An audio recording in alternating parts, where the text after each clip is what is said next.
Talk about it live.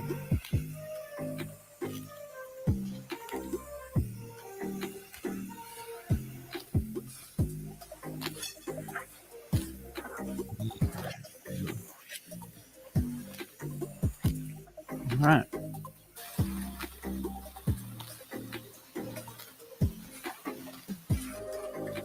Was that fucking loud noise in the morning? Was that our phones that went off? Yeah, there's some kind That of wasn't like even the morning, but for me it was.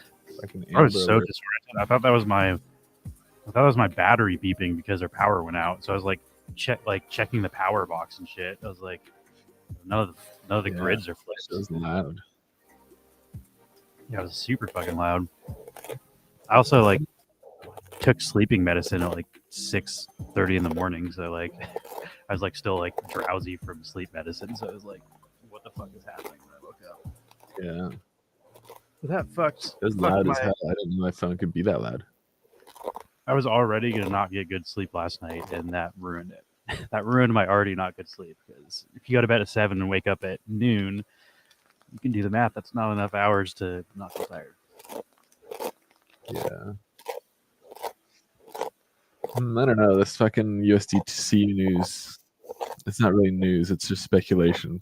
People are nervous that Circle, the people who back And USDC people with have been nervous that Tether doesn't have the money to back Tether for years now. yeah, people have been Although like this thinking does seem to have a little more merit since they said they're storing their asset in something that just lost all of its money. So yeah, doesn't necessarily mean even if they lost that money, they don't have the money to cover it though. So right. They have like venture capitalist money and stuff, but at the same time, it is I definitely checked a the price, rumor. and the price hasn't really the price is still $1. Yeah, oh yeah. The price is still $1. It's just So like the liquidity. Uh, USDT actually went down to 95 cents a few times, and people are panic selling based on news. So I feel like the yeah, news hasn't really hit the market yet, as far as people aren't panic selling.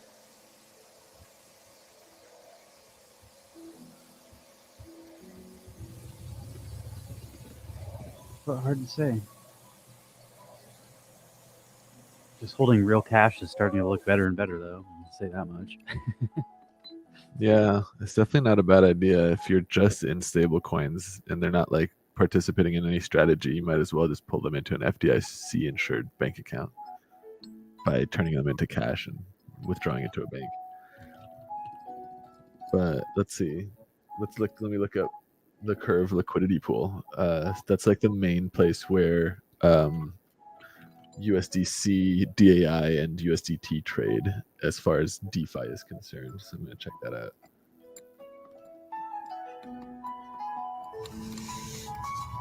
You can also share your screen if you want. I'm sort of dicking around on our planet right now. Our planet's intense as fuck. Yeah, I'll share my screen and then we'll poke into this stuff together on screen. I'll put your screen over here. Getting attacked in 4 hours and 20 minutes. Happy 420 in our planet, everybody. Okay, cool. Mine's up. I'm gonna look at so USDC has some concerns right now about potentially being in threat of losing its peg. And I can trade USDC into USDT or other stable coins. Curve. This is like the main place where you would do this type of trade. So like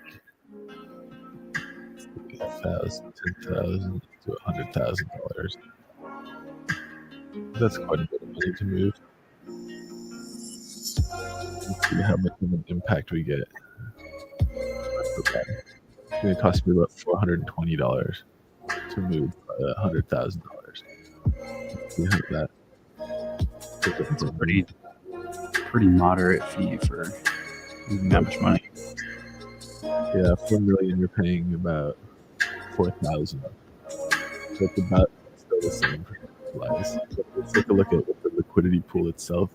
The 3 pool is the flagship pool for stablecoin liquidity in DeFi.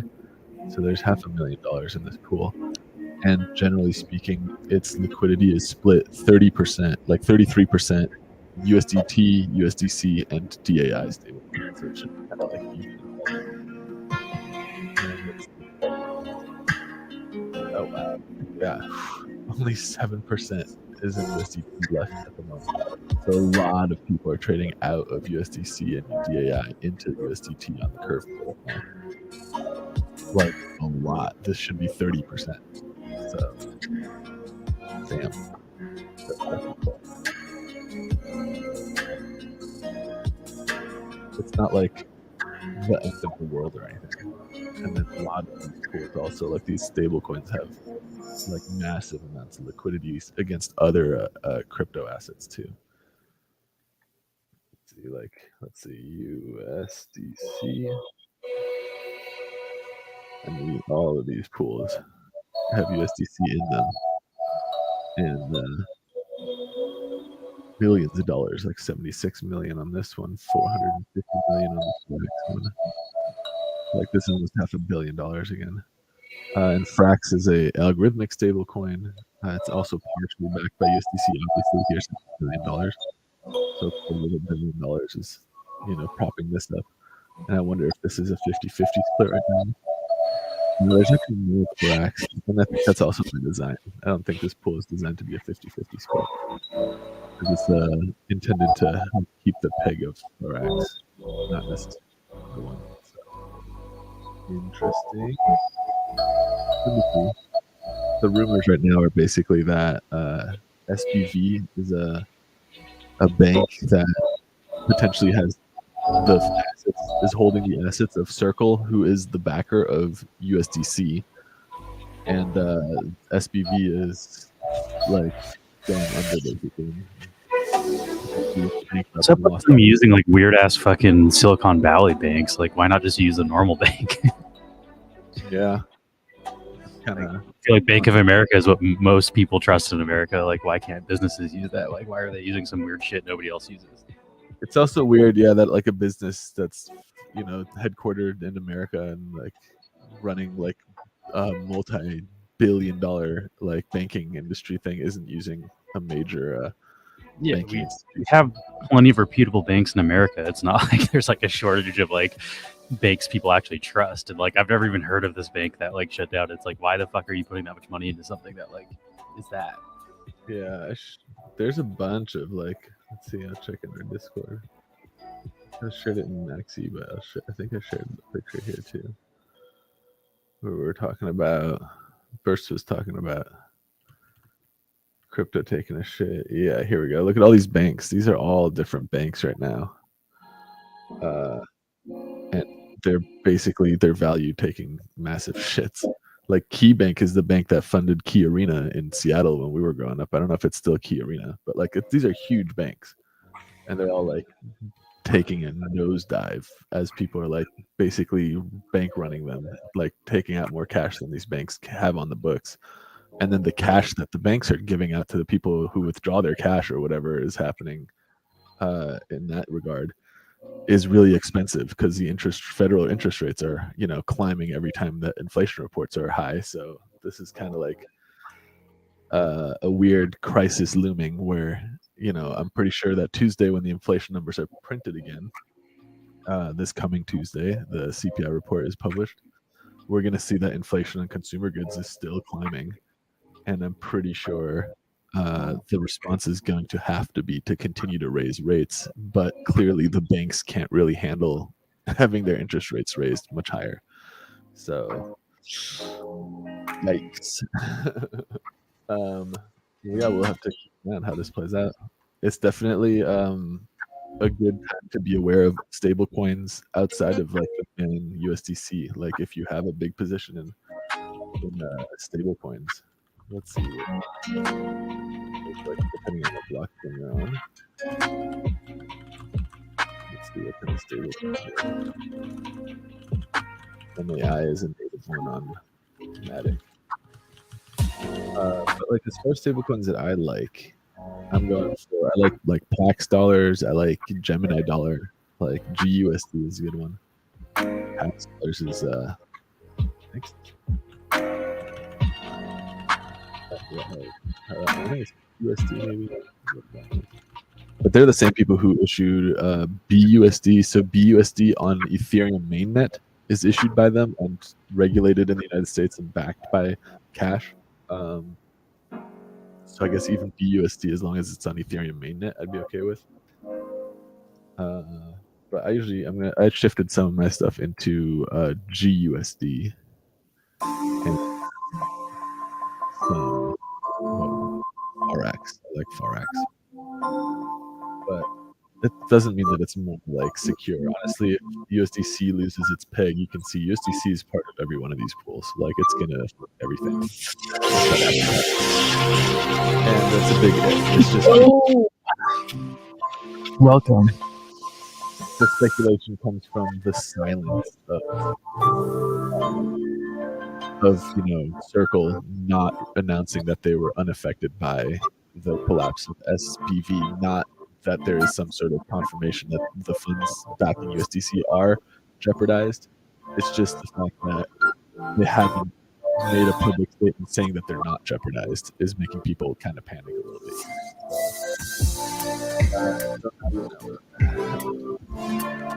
I think because you turned your gain down, like when you move your mouth away from the mic, we can't hear you as well.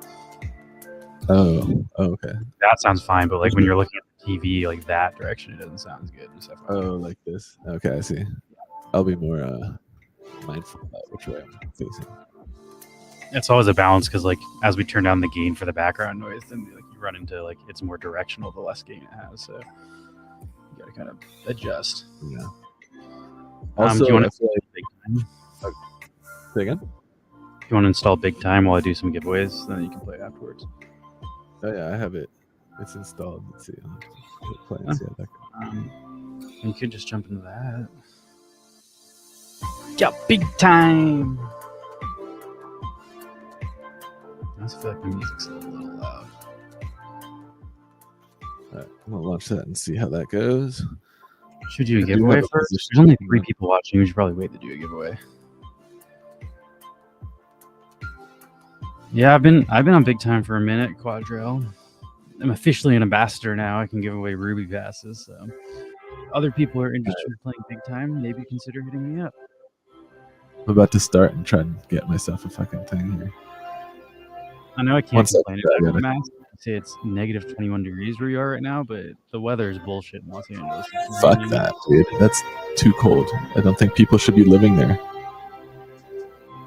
You gotta say, I didn't move to Los Angeles for it to be rainy. Like, I'm cold here.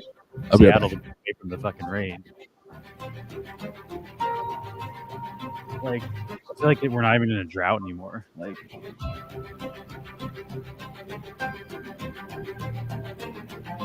I'm gonna mute Max for a second. He's blasting Big Time music. Yeah, it's kind of here. I can show you guys. Actually, you can look. It's just a gloomy day in Los Angeles. And if you've ever been to Los Angeles, it's like 99 out of 100 days are sunny and just nice. So like, we're not used to just that's why windows covered in rain. It's just sad. How much closer can I get? It's just a blustery day. Winnie the Pooh. He'd be like, it's blustery. Okay, we got 16 people watching now. We'll do a giveaway and then Max will play some Big Time. Let's just do a grubfish since I don't want to set up a game if we're going to jump into Big Time after this.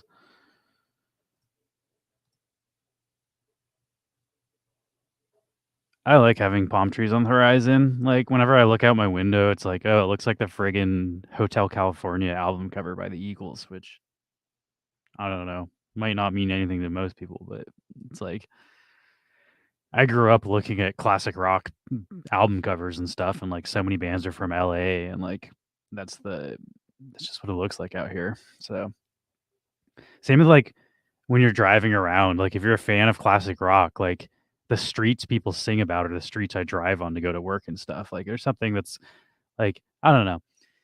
Living in LA is kind of a pain in the ass. There's too many people, there's horrible traffic, but like there is something kind of magical about being where like all of this amazing artwork has been created. Like when you're going down like Ventura Boulevard, it's like Tom Petty sings about Ventura Boulevard. Like that's a long ass street that goes through a lot of LA, or like Sunset Strip, which is where the Whiskey A Go Go and the Roxy and all that stuff is. But yeah, I don't know. LA is kind of cool for all the problems it has. The art stuff is cool. Definitely has not cool stuff as well. Let's do some grubfish though. Grubfish. I need to get grubfish back up with our. We have like a logo. Oh, actually, you can just do it here.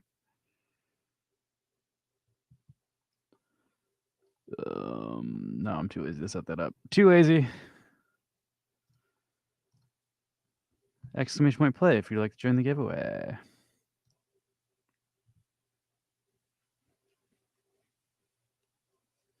I'll do it in its time. Yeah, for all you Raiders that came in, I was saying earlier, I'm real tired today. Went to bed at like 7 a.m. and then there's some weird beep on her phone. Like, I don't know if it's everybody in California. I guess maybe Yamster can confirm, but like, there's some sort of like, when there's like an Amber Alert and they just like make your phone beep, like even if it's on silent. So like my phone just did like the loudest beep I've ever heard in my entire life, which is at noon, which for most people, noon is not morning. But when you go to bed at 7 a.m., noon is very much morning. So I went to bed super late and then was awoken by a super loud beep on my phone and then wasn't really able to fall back asleep. So I'm running on fumes today, people, but I'm still excited to be here, excited to do some NFT stuff.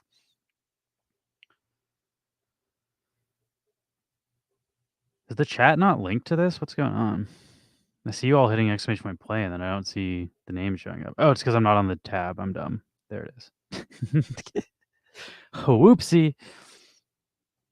Yeah, when I alt tab to see what the chat is saying, it doesn't load on the screen the names as they pop up. That's what was happening.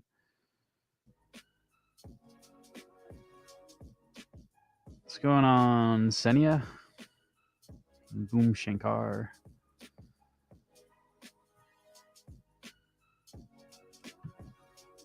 I've been playing Our Planet. At this point, I don't even think I can stream Our Planet. It's like so sweaty that like I can't show people what's happening on my bases and like what's happening with our strategy internally. I think we're at too much of a risk to stream Our Planet this late in the game, but I'm playing Our Planet on my phone while streaming other stuff.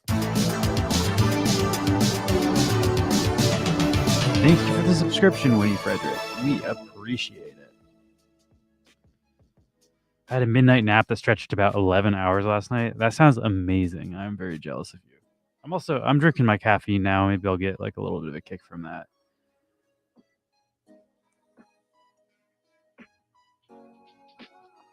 Honestly, Our Planet has been very bad for my sleeping habits. I'll be like getting attacked. It'll be like, you're getting an attack at 7 a.m. And I'm just like, I go to bed at like 5 a.m. I'll just stay up and like do the attack live. And it doesn't turn out very well most of the time. I end up turning into a zombie because I'm just up all night playing Our Planet. I need help, people. I have an Our Planet problem. It has been fun, though. I'll say that much. All right, let's just go with 10 people. One of these 10 people will win a Neon Space Crittercraft collab pack, which has grubfish artwork inside of it.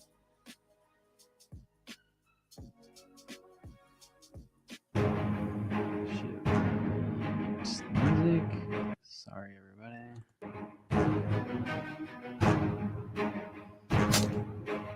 Boom. Someone's down already. Oh, lucky Nino, you have a friggin' gold trail. I shouldn't have said your name, broadcaster curse, but you got a sweet trail, so I had to call you out. Or shout you out. Call out sounds like it's more negative. That was a positive. That was a shout out.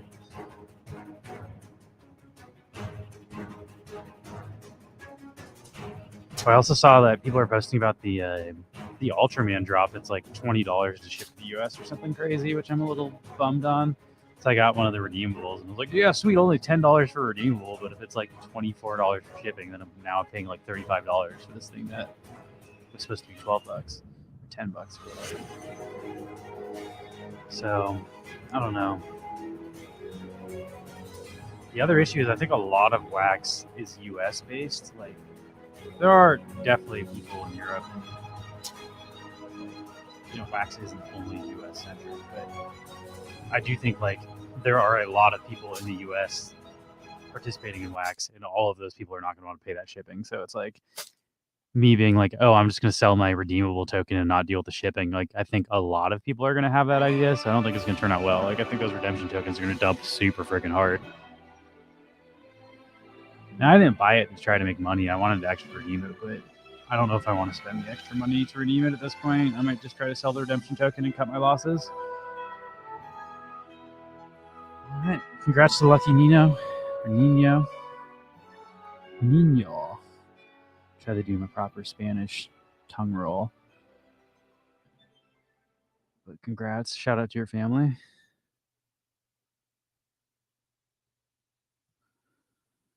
I changed the name of our marble section since we don't do marbles as often anymore in Discord, and it throws me off every time I'm trying to copy and paste the prizes now.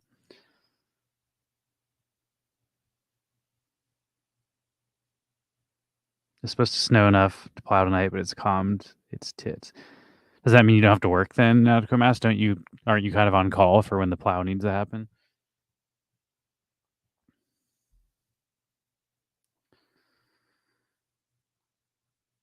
Just shovel, not plow. Okay.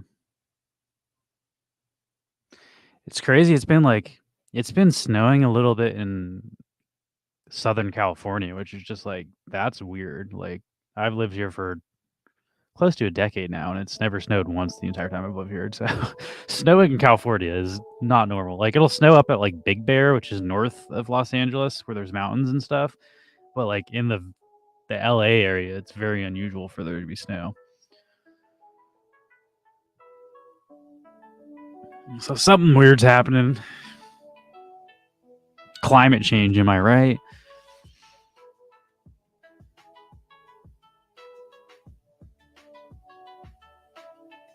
That's what I was kind of joking about. I don't know.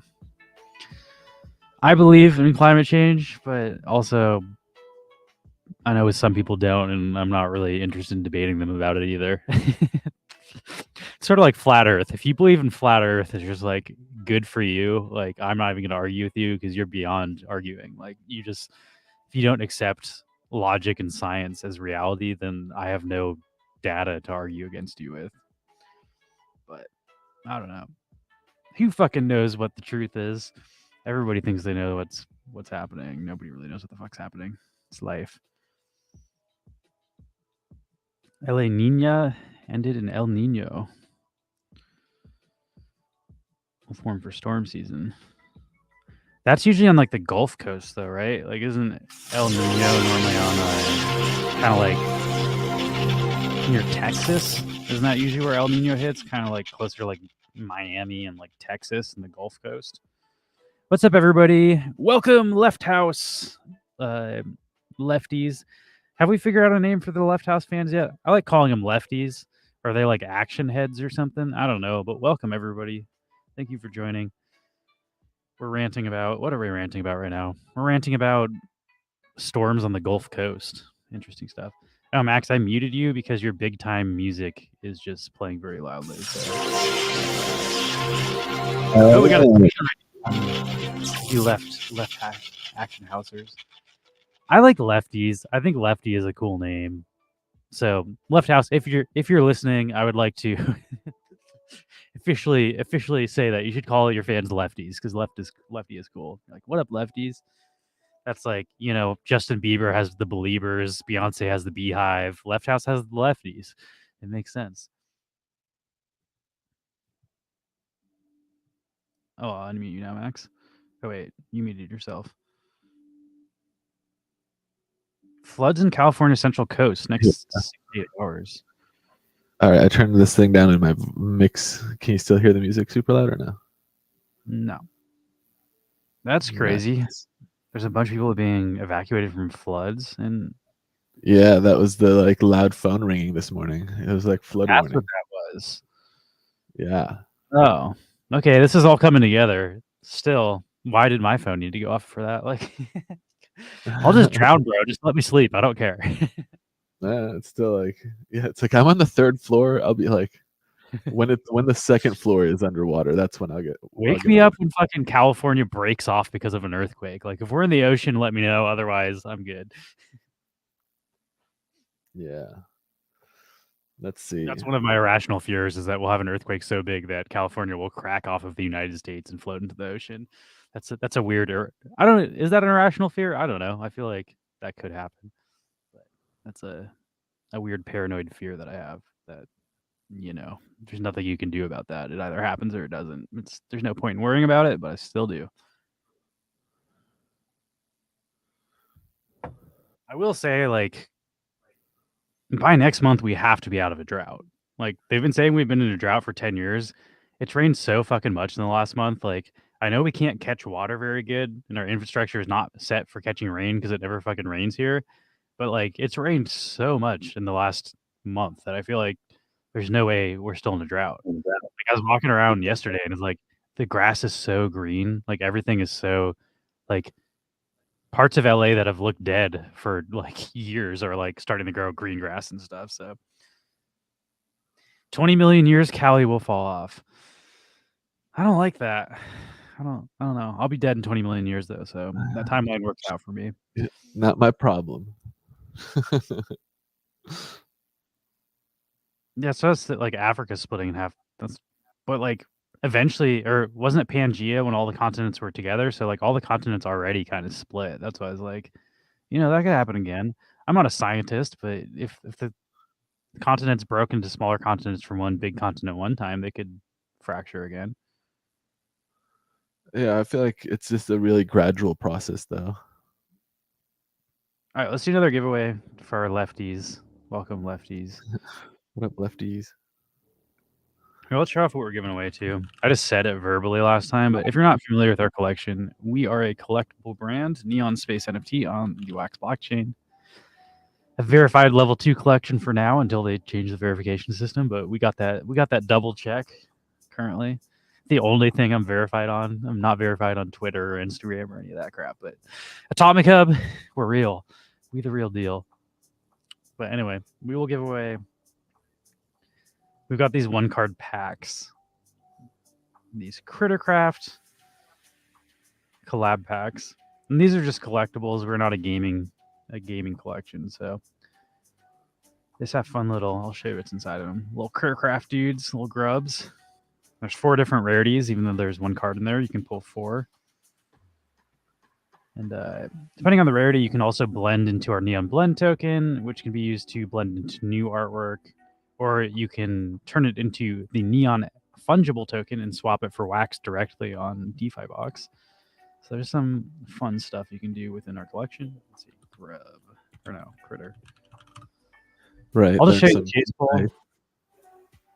The one you really want to get is the purple one. Purple is our neon rarity. There's only 25. It has music and animation within a city, so it's yeah, it's pretty cool. Whoa, let me pause my music so I can play this.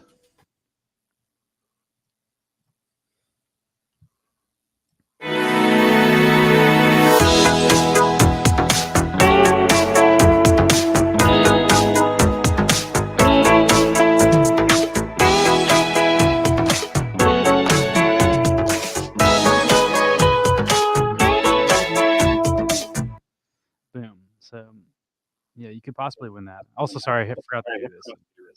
Everyone needs the exclamation. We'll do it live. Again. Fuck it. Play again, please.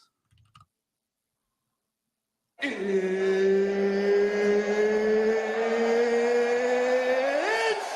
time!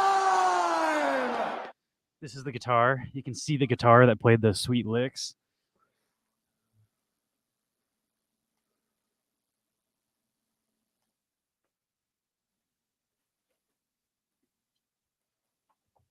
It's my Dan Electro DC-59 reissue from probably about a decade ago. It's like a mid-2000s. I bought it when I was in high school, so we'll say a 2007 or 2008. 59 reissue, which the DC-59 I think was supposed to have come out in 1959, so it's called DC-59. Also, I don't know, I'm a fucking music nerd, but more fun facts about that guitar. That's the guitar that like Jimmy Page played on Kashmir of Led Zeppelin. Mark Knopfler played one, I believe, in Dire Straits. It was one of Jimi Hendrix's first guitar. Dan Electros are made out of plywood, so they're very cheap. So they were sold in Sears department stores. So they were a lot of people's first guitars. They were beginner guitars, but professional musicians found out that they have a really nice slide guitar tone. They have really shitty action. The strings are really far from the neck, which is not good for playing guitar, but it is good for slide guitar. So a lot of guitar players would use it for slide guitar, and then very specific like trebly punchy tones. So like specific solos and stuff. But like it was used on a lot of records in the 60s because everybody had one lying around. It was like nobody's main guitar, but it's everybody's side guitar, basically. But fun music fact about music gear. I remember that guitar. That's pretty fucking. You had like a bass, right? A Dan Electro bass. Yeah, I also have the bass. Isn't here though. The bass is at my buddy's studio in North Hollywood. Shout out to Brendan, along with a bunch of my other recording equipment. I don't know if I have a favorite NFT music project, if I'm being honest. I sort of got burned out on NFT music after Yoshi drops. Yeah. But yeah, I haven't quite found an NFT music project that I think makes sense in the context of like it being a collector. I think like the first time an NFT music project will make sense is when VIRL comes to like NFTs. Like if I can buy a vinyl and then get a digital version of that vinyl and I also have the physical version of the vinyl, I think that makes sense for like music NFTs. But I don't know anybody doing that where like you can buy physical vinyl and then just like get a NFT claim with it. But that would be sick. Like that's something I'm interested in. Or even something like you could do an album release where people could redeem a vinyl, but like to me there's got to be something, some sort of like I don't know. I think VRL needs to be attached if you want to get actual music collectors involved. Because like when I collect music, Yeah. I collect records. I don't collect MP3s. MP3s are weird. So like I don't know. That's true. I do think like what Funko is doing is what collectors want, like in all spaces, like the whole VRL thing. So like somebody can figure out a way to do that more in the music realm, and I could get stuff related to the music that I was getting. I would be way more into that as a collector. Block tunes. I don't know if I know that.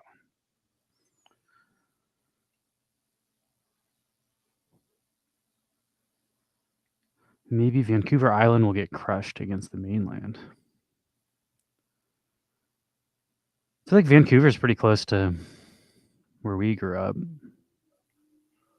There's also multiple Vancouvers. There's Vancouver, Washington, and then Vancouver, Canada, British Columbia. So it depends on, because Vancouver, Washington is like friggin' north of Oregon, and then British Columbia is north of Washington.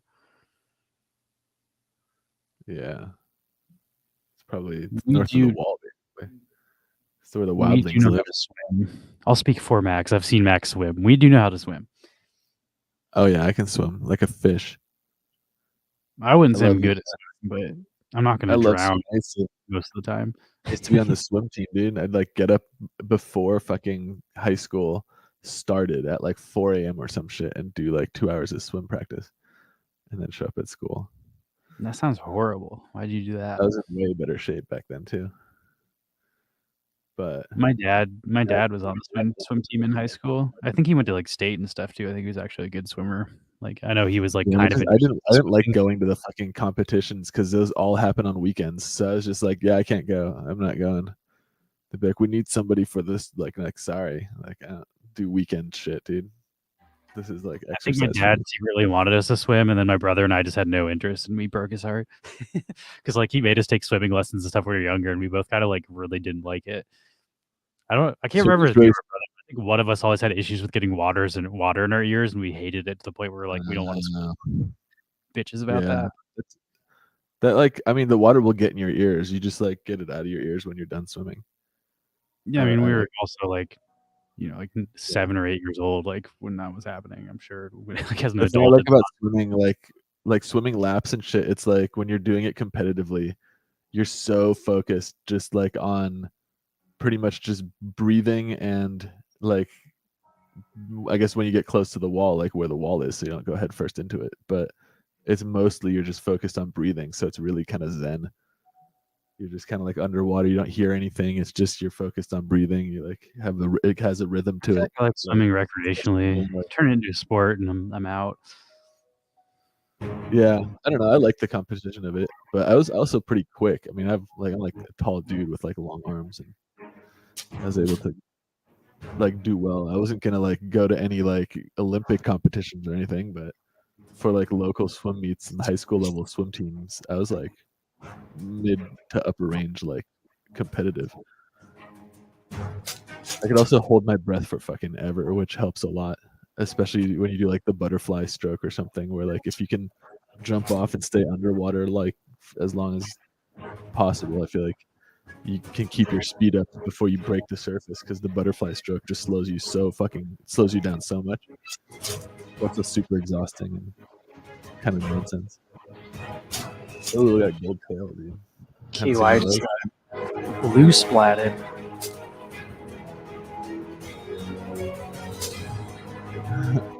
Focus on not dying. Yeah. I don't know. It's like you're very like back and forth too, so it's like very like rhythmic. I don't know. It's really kind of fun. Yeah, and it works out your whole body in a very like low impact way. So Oh, that's so and it cool. has like a built-in shower too, so you don't have to like shower afterwards. You're pretty much, I mean, you do, but I think it's just you're part. supposed to shower the chlorine off after you get in the pool. Oh yeah, I mean, you definitely do. Like but it's like it's so natural, like getting out of a pool and then like taking a warm shower, especially because like competitive Olympic sized pools are cold as shit. So when you jump out and you get in a warm shower, it's great. What I couldn't understand is people who would get into the pool, like on my swim team, who would take hot showers before they jumped into the pool. I was just like, no, dude, cold shower or nothing. Like I'm not trying to like warm up and then jump into the ice. Wait, you showered It's before you go in the pool? Yeah, some people did. I didn't. I didn't. Pool is my shower, baby. Yeah, I'm a Gross. nasty freak, dude. You guys are swimming in my bathwater. I mean, I'll have active diarrhea for 2 or 3 days straight without showering and then use the pool. I mean, it's not like it gets crusted onto your ass. I feel like You don't know what's feel like going on down there. Group shower after. Yeah, you do get to see a lot of dick when you're on the swim team. A lot of people will like shave and show off like Perfect time to join quarter the street. chub before they, like, Strong. a lot of people get like quarter chub before they like get changed, so that you'll think they have a bigger cock, and it's just like I this. think that's actually a thing. Don't think that's a thing. Oh, I've definitely seen that. I feel like it's all But- just like really old man dong. Like old dudes are just Old man like dong. don't give a fuck anymore. Old man dong is also just like big. It's like gravity's pulled it down over the years, It's like a joke in Workaholics. They're like, Dad dog used to be so much bigger when we were kids. Yeah, inadequate mass. You just weren't looking for it, dude. I was trying to like look around, and most people aren't like trying to like be exposed, but the people who walk around like hanging dong, it's like half of the time, at least at the high school level, they were like, it's like that's not erect dong. It wasn't also like full on boners, but quarter chub. Some others said dongs have gotten around 20% bigger over the last 30 years. Okay, that's Nice. evolution, baby. That's science. Yeah. Do you I want feel to like a lot of people I've talked to have like self-consciousness about their size. That's just a thing that like especially straight people have, because they don't see a lot of dong, I guess. And I guess what you do see is like in porno, and some of those are fucking monstrous. Like, I don't know. In my experience, most people are pretty average, so that's probably why it's average. So that is what average. That's why the word is what it is. Most people are average. You heard it here first. We were talking a little bit about Our Planet earlier. I was disclosing that Our Planet is so sweaty right now that I'm not going to stream what I'm doing because I don't want people to know my strategy. Like we were at the point where we cannot like if I show you what's happening at my bases, you can see how many troops I have, then you can know which bases are strong or weak. So I like Our Planet. I'm currently playing it like all day, every day. I'm playing it right now on my phone. I'm also receiving attacks. I've got 21 attacks on my base in like 4 hours, so I got shit going on. But good luck to whoever attacked me. I'm about to wreck your units. Come at me, bitch. But Max, do you want to do some big time? Yeah, let's see if I have. Did I set up the game thing on your? I was gonna do you say, have let me to- see if I have a game stream share. I do. Let's see if that works. Is the game launched? Also, your webcam's all weird. Game is launched. Oh yeah, my webcam's weird on this one. Hold on, let me just see about the game input on this. Here, I'll talk about big time in a second. I'm gonna come in the other room and help Max really quick because I know what's wrong with this thing and I can fix it. I'll be right back. Let's see. Yeah, you'll get to see like the wait. Here we go. Okay.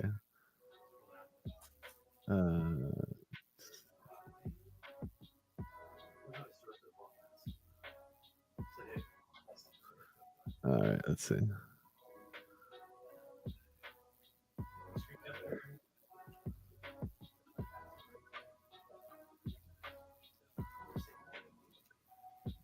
Oh, I'm doing it live, guys. Game.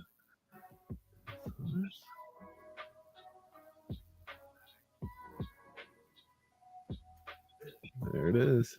And then you need to drag it. You drag it to the bottom. It's like Photoshop, so your camera won't be able to do it. So just drag it to the bottom of the game. You want everything up. Good deal.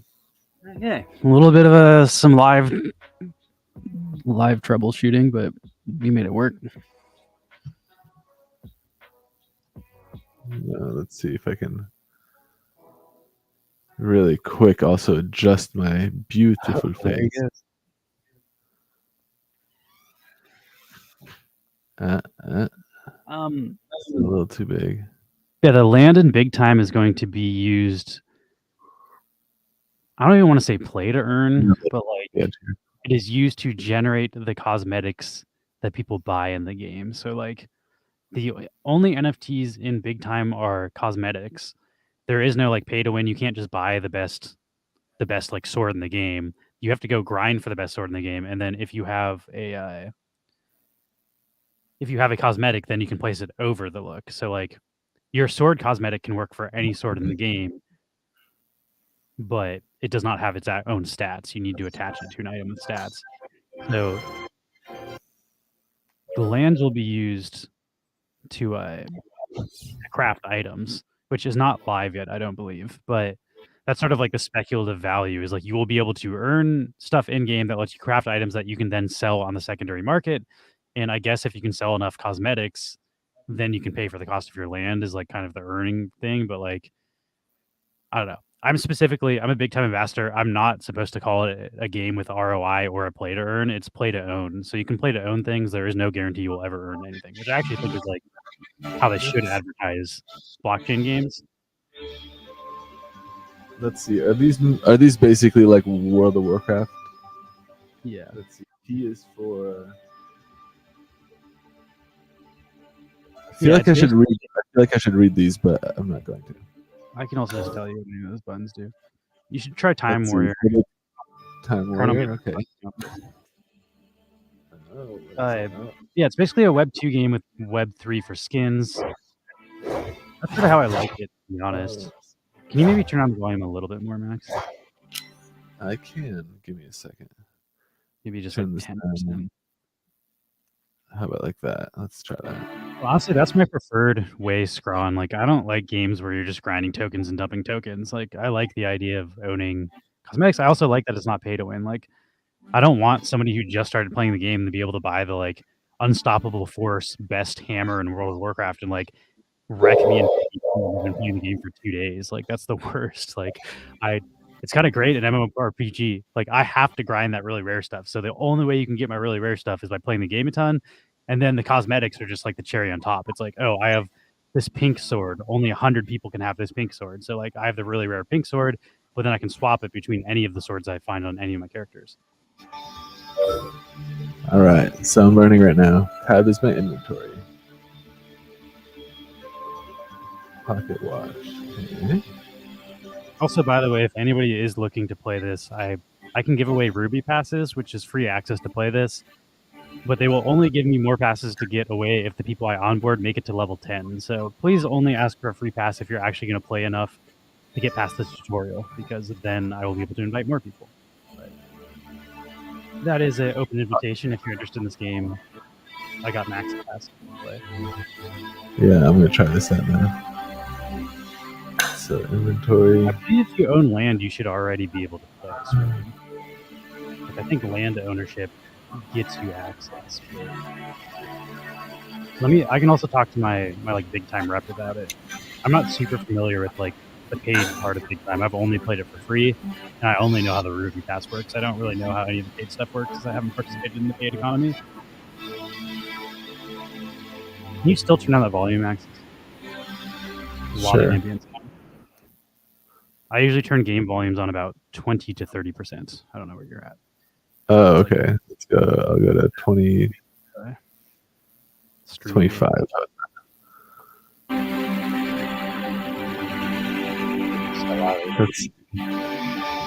Is that good, or should I turn it down more?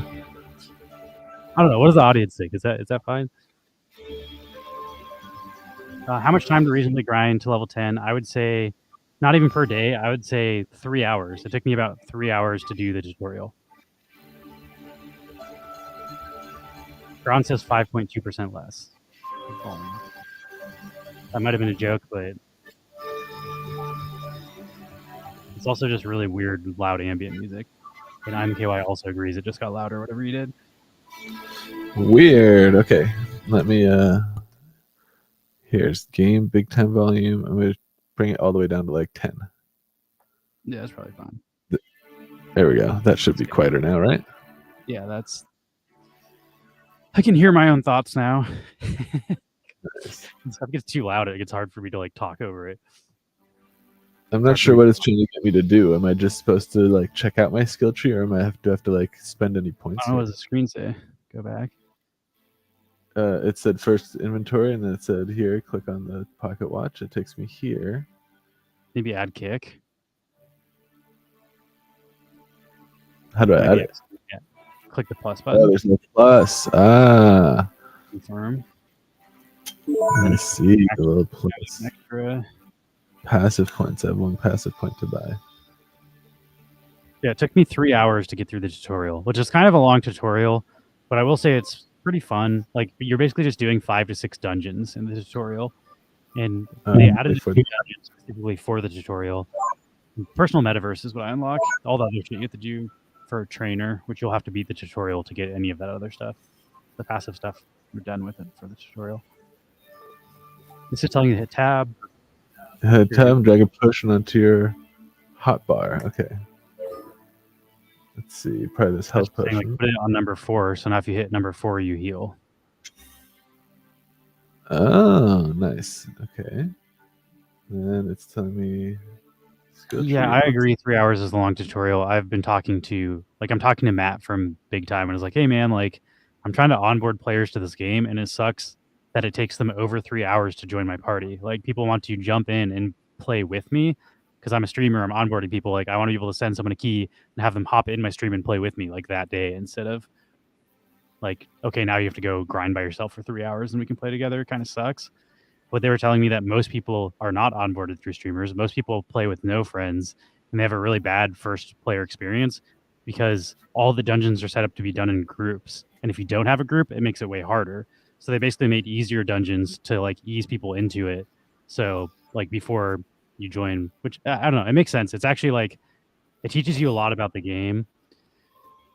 But like, as someone who does play in groups a lot and is trying to play in groups, it's just like a little cumbersome. So like, my suggestion was they cut it in half. I was just like, Like I think what you're doing is good, but instead of doing 6 dungeons, maybe you make it 3 dungeons, so it takes like an hour and a half instead of 3 hours. Like I feel like people can learn how to play the game in like an hour. They don't need to do 3 hours of it. But you don't need to do any of this stuff to skip this. Exit the cave. Oh, This is like if you've ever played World of Warcraft, these are training dummies. This is so you can test how much damage your move does when you change your equipment. You can have no other equipment or moves and nothing can change. Like waste of time. Later, Scron. Also, feel free to hit me up in Discord if you have questions about big time and stuff. I've been playing somewhat consistently. I'm also down to like put a group together if you want to join us and we can do some dungeons. You can play with 6 people. Oh, Mr. Schrodinger. Let's see. I just pet him. Whoever's leading this, you must pet the cat. Okay.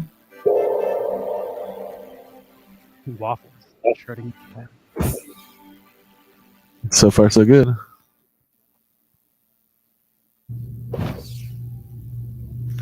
So what do my other moves do here? I'm Polish Dog 90 in our planet. What the hell? What does this move do? That move, when you duck, that heals faster. So like if you can do that, it replenishes your health and your mana faster. So if you can run out of combat and do that while your team's fighting, you can like regenerate without having to use potions and stuff. Also, if you do it in the Tree of Life, there's like a green tree that does a green circle, and you do that inside of it, it'll replenish even faster. I can also add kicks. Like, yeah, kick bitch. Nah. Right click Alright, should also be an alternative attack. Wait, right click? Left click is your primary attack, which is those 4, and then right click is an alternative attack that is not part of those. At least on my character. I don't know if all the characters are the same. Yeah, that was a different attack. But it wasn't the kick. The kick is number 2 for me. Yeah. Alright, let's see what this guy wants. It's Schrodinger. Oh. You must be new to the Time Warriors. Let's see. For your first task, you must break me out of here. Okay. Let's see. I'm gonna make you big for a second while we do this. I'll just talk in the background so people can see more of the screen. I think he just wants you to attack that thing behind him. That thing with the health bar, just hit it. Oh, wait, you can light attack? I didn't even know that. The middle button. No, left mouse button, that's right. So the right click is heavy attack, left click is light attack. Honestly, I spam my way through this tutorial so fast, I did not even know that. You're doing a better job at reading what they're actually writing. I just spam through all of the dialogue and try to run through it as quick as possible. Kick. Yeah, throw a couple kicks. Not how you run tutorials. What are you even doing? You're actually learning how to play the game. All right, Schrodinger. Very well done, mine apprentice. One game that I wish I had a tutorial for was Sons of the Forest. It took me like 3 hours to figure out how the inventory system in Sons of the Forest works. There also was like some sort of like kind of tutorial, and I just skipped all that shit. I was like, they were like, gather wood and build a shelter, and I joined a server where somebody already built shelter, so I was like, I'm just not going to do that and just see what happens. Good luck. Grouping troops, that used to be... Let's see if my StarCraft skills are there. I believe grouping troops in StarCraft was control and a number. So if you highlight like up to 200 troops, you can do like control 1, and then you click 1, it groups your troops. Shout out to my StarCrafters out there. I was never that good, but at one point I was trying to play competitively. Ooh. Oh, what's this? Just pick it up. Everything until your inventory is full. Press E. I can also do this with run and attack. Get fucked. This guy's not bad. Sons of the Forest is fun. It's got a pretty steep learning curve. Yeah, it is. It's like Minecraft with more see which one am I going here. It's a really intense game. Also, like I've only played it in groups. I've never played solo, but it's like way scarier if you're playing it solo. It's also way harder. Like playing in a group makes it very easy because you can help each other up when you fall down. If you fall down and you're by yourself, you just die. So like you can die like hundreds of times in one day and then just keep getting saved by your teammates if you're playing in a group. But if you're playing by yourself, like that shit ain't gonna fly. So it's a very different experience. And I've only played it in groups, but I'm going to the I had right. fun playing it with like a Super Dope and Quadrell, and there's a bunch of whack streamers that have been playing it, so it's been a fun game to play with those homies. Kick them to death. What is this? Oh, it's just food. He was just like down. The enemies you're killing right now are like the passive enemies that don't attack you. Like once you like get farther. Oh, well, I'm crushing these guys. So it's like my running attack just like slays them. Check this out. Sons of Force is a way different game than games I play too. Like I don't play survival games very often, so like I enjoyed it a lot because like everything was new to me. I don't play any other survival games, so like I don't know, the whole thing was just like brand new. I didn't know what any of the monsters were. I didn't know like I jumped into the game without doing any research. I didn't look at Forest the first game. Super Dope was just like, hey, we're gonna play this tomorrow if you want to download it. And I just downloaded it and jumped in without knowing anything. And that was like the best way to play the game because it was like a lot about discovery. Fucking these guys up. Oh, there you go. There's a waypoint. Now I know I'm kind of headed the right way. I was just kind of blindly running. It says head to the boss chamber. Because yeah, your first thing was clear all the enemies. You just cleared all the enemies, so now you head to the boss. Command and Conquer's dope. I like Red Alert. Oh, fuck yeah, dude. Red Alert. Yuri's Revenge 2 or Red Alert 2. Look at these guys. Yeah. I played a lot of, in addition to just like the Command and Conquer 1 and 2, the OG Red Alerts, I played a lot of Tiberian Sun. Tiberian Sun was like a... that's like the older one, yeah. Red Alert and Red Alert. As far as like the timeline is going in the Red Alert verse, like you have like mechs and you have like futuristic robots that your guys can drive. So it's like it's not World War II like the first Command and Conquer. So it's actually like a futuristic game. But Tiberian Sun was, I don't know, I had a lot of fun playing it. GDI versus Nod. Who are you? And I come ask, would you go GDI or would you go Nod? Were you the? I believe GDI was supposed to be like the allies, and then Nod was Axis.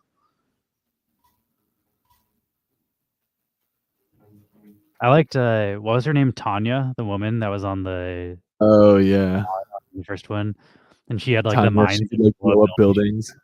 Yeah, if she could get in your base, you were so fucked. It was always like so like it also felt so good when you made her, and then you're just running into their base like by yourself, like stealthily, and you're just blowing up all these buildings. Yeah. And if you get her to like level 3 promoted, she could just like kill enemy soldiers before they got close enough to even shoot her. I remember she was just fire. Get sliced. I also remember a weird part of Red Alert that always like startled me is you could build attack dogs if you're on the Soviets. You could build the German Shepherds and just send them at your enemies, which I was always like. I think you needed those to like make sure you weren't getting like spies coming at you. I feel like you played Red Alert at a level that I didn't even play it at. Like I don't even know the strategy of Red Alert. I was playing it as like a very young kid. Oh, this is the Tree of Life thing you're talking about?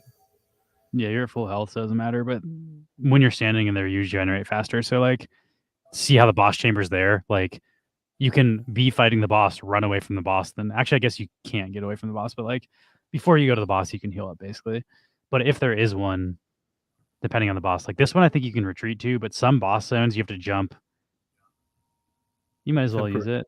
Yes, please. You don't use much energy though, because you're not a mage.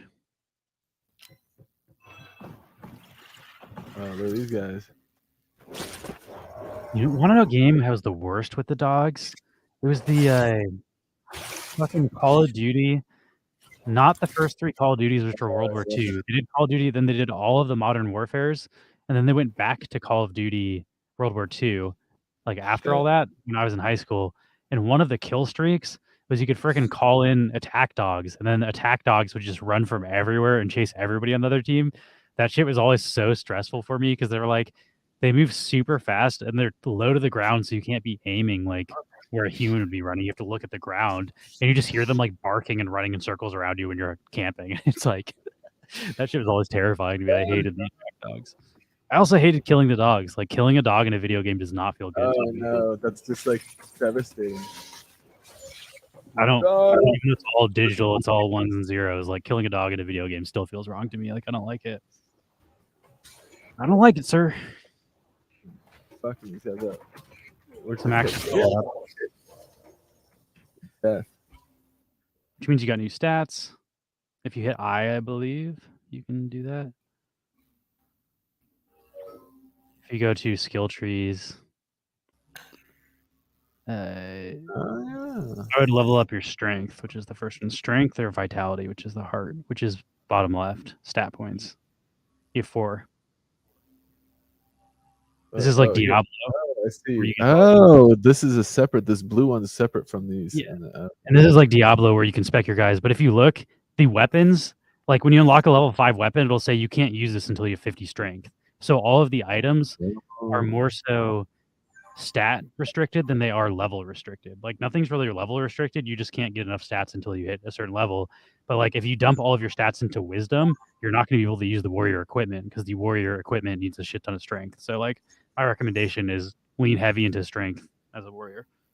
So strength and health, or just heavier on strength? Like I go on strength until I start dying, and then I go to health. Like until like, I want to kill shit faster until it starts killing me, and then I can switch. You can also, when you get to the main world, you can reset these. So like if you spec your character in a really dumb way, you can respec it at some point. So this isn't permanent. Barbarian shout.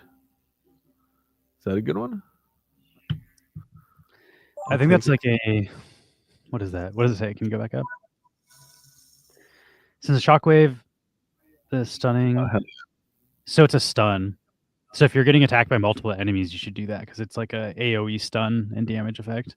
It's like a. Did you play World of Warcraft? It's like War Stomp. If you played World of Warcraft, War Stomp is a warrior move that it stuns. Okay. I believe it's a Tauren specialty. Is it? Am I wrong? I don't know.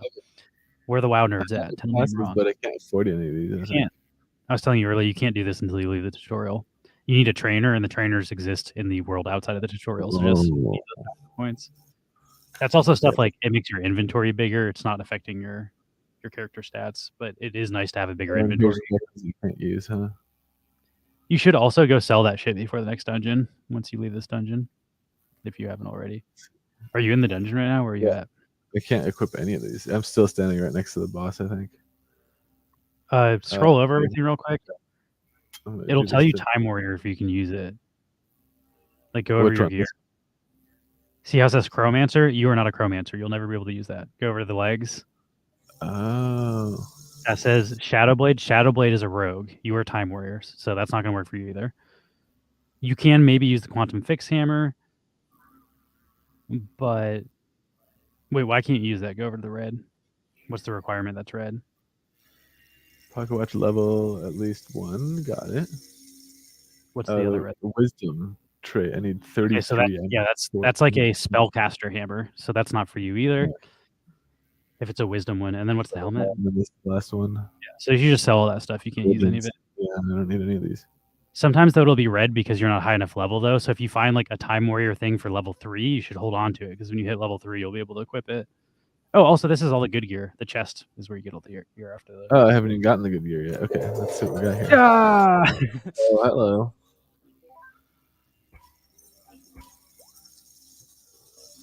That was like the boss's shit. Could any of this stuff potentially be an NFT when you pick it up? Usually, like when you're playing the game, or how does that work? What were you saying? Sorry, I was reading chat. Could any of that stuff have been like an NFT at some point, or no? Yes. If you get an NFT, it'll tell you it's like purple, and it says you have. And I got a cosmetic. I got a 20. I don't know if it's worth $20, but the lowest listed is $20. I can't actually see if anything's selling on their marketplace, but I pulled an NFT that's listed at $20 just from playing the dungeons for free. Like I have a free pass, I haven't paid for anything. So like it is possible to grind the cosmetic NFTs just by playing the game for free. You also are going to get kicked out of this dungeon in a couple minutes if you don't leave. Yeah, so it just said complete. What is this thing?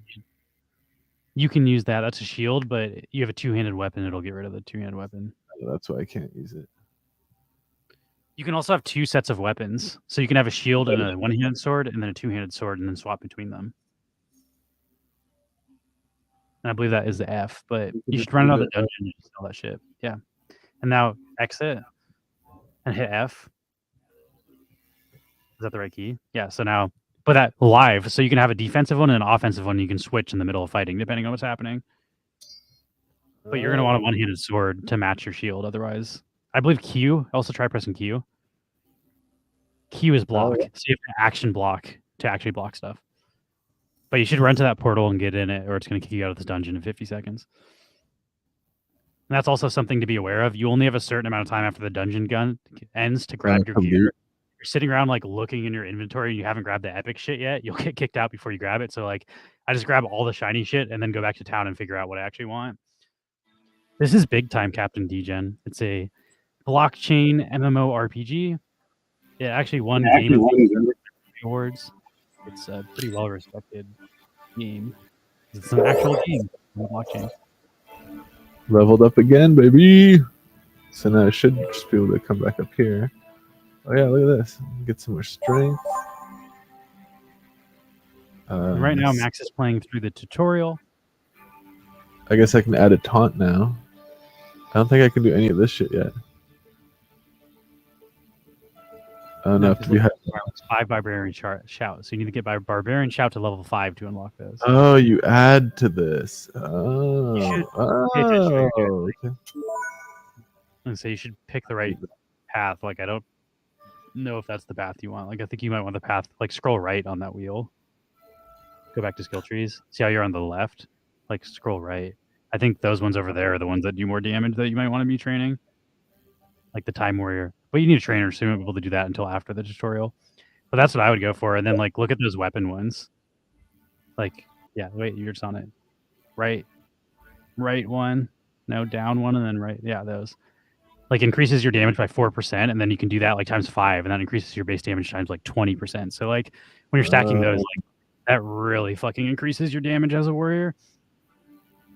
Two-handed. Okay, yeah, there you go. Okay, these are the ones I want to do then. Are you just Neon Max for your account name? I am just Neon Max, yeah. Neon Max. One word.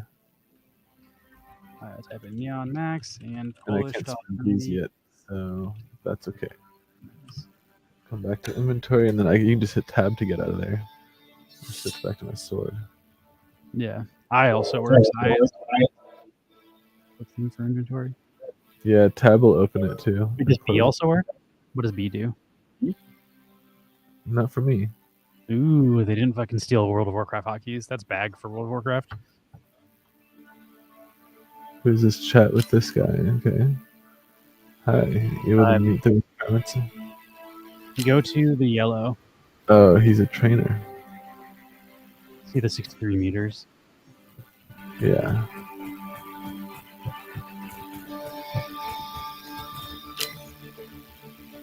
Young Time Warrior. That would be suicidal. Hey, you gotta be fucking tough. Yeah, dude. My guy's a wuss. Yes, inadequate mass. You can earn cosmetic NFTs in this game that you can then sell. The NFTs are cosmetic only. Yeah, stock up on goodies as well. Okay. Where do I go to dump all the shit that I want to sell? Look for someone with a like they're robots. Oh, he's telling you how to do it. This is why you play the tutorial. Run over to the thing that's yellow. Oh. Easy peasy. That's also why this tutorial is like people are complaining that it takes like 3 hours, but it's like this literally tells you like everything you need to do in the game. Like this is teaching you. So I'll take Erwin's package first. But then that with the Vendroids. I guess I can just talk to him and yeah, and then you sell all the things. If you right click it, it sells it. I'd also sell like all this trash. Yeah, I'd keep the town portals. Those are important, but I would get rid of like Whatever that yellow Speed potion is. What's the yellow potion? Speed potion. Yeah, I get rid of that. Just take the gold. But also, Don't. Oh, empties. Summon portal I have. Can I sell summoning my portals paint? are very important. Summoning and town portals are kind of important once you leave this zone because that's how you get that's how you bring your team to the dungeon and get back to the town after the dungeon. But you're probably good. You should just go do the missions now. Okay, let's get back out of here. Let's hit this guy once. I need a better weapon. This fucking sword is like weakness. You'll hopefully find one in the dungeons. Like buying weapons isn't very effective in this game. It's way better to find them. Excellent. Thank you, young apprentice, he says.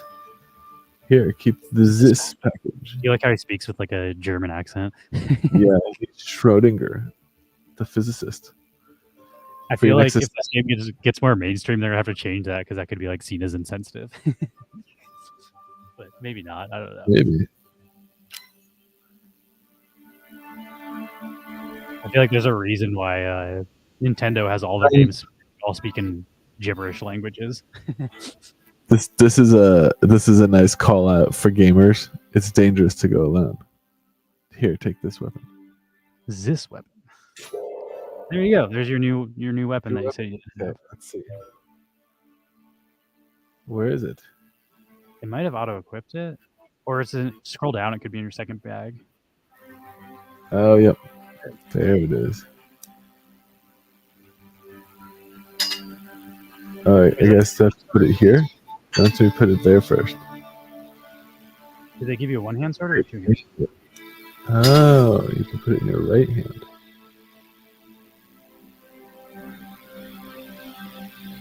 Also, you can see.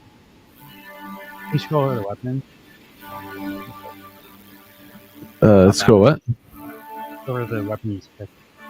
That's a tier 0 weapon, I believe. Like the tier is what's important. You were like, it says T1. You're trying to find a T1 weapon. That's basically like the worst weapon you can get. Oh man. Well, I guess it's a tutorial weapon. I kind of expected it to suck. I think you have a junk weapon equipped though. You should get rid of that. Like go over This the one? sword in your bag. Yeah. See how it says. Like, can you just go back so you can look at the tooltip though? Like, Yeah. see how it says you'll have 4 more attack and 10 more. Like, it tells you if the stats are better. So that means the thing in your bag is equipped. So you want to right click it, and then it equips it. Just right click it. Right click. So Boom. now Yeah, now your junk sword is in the bag.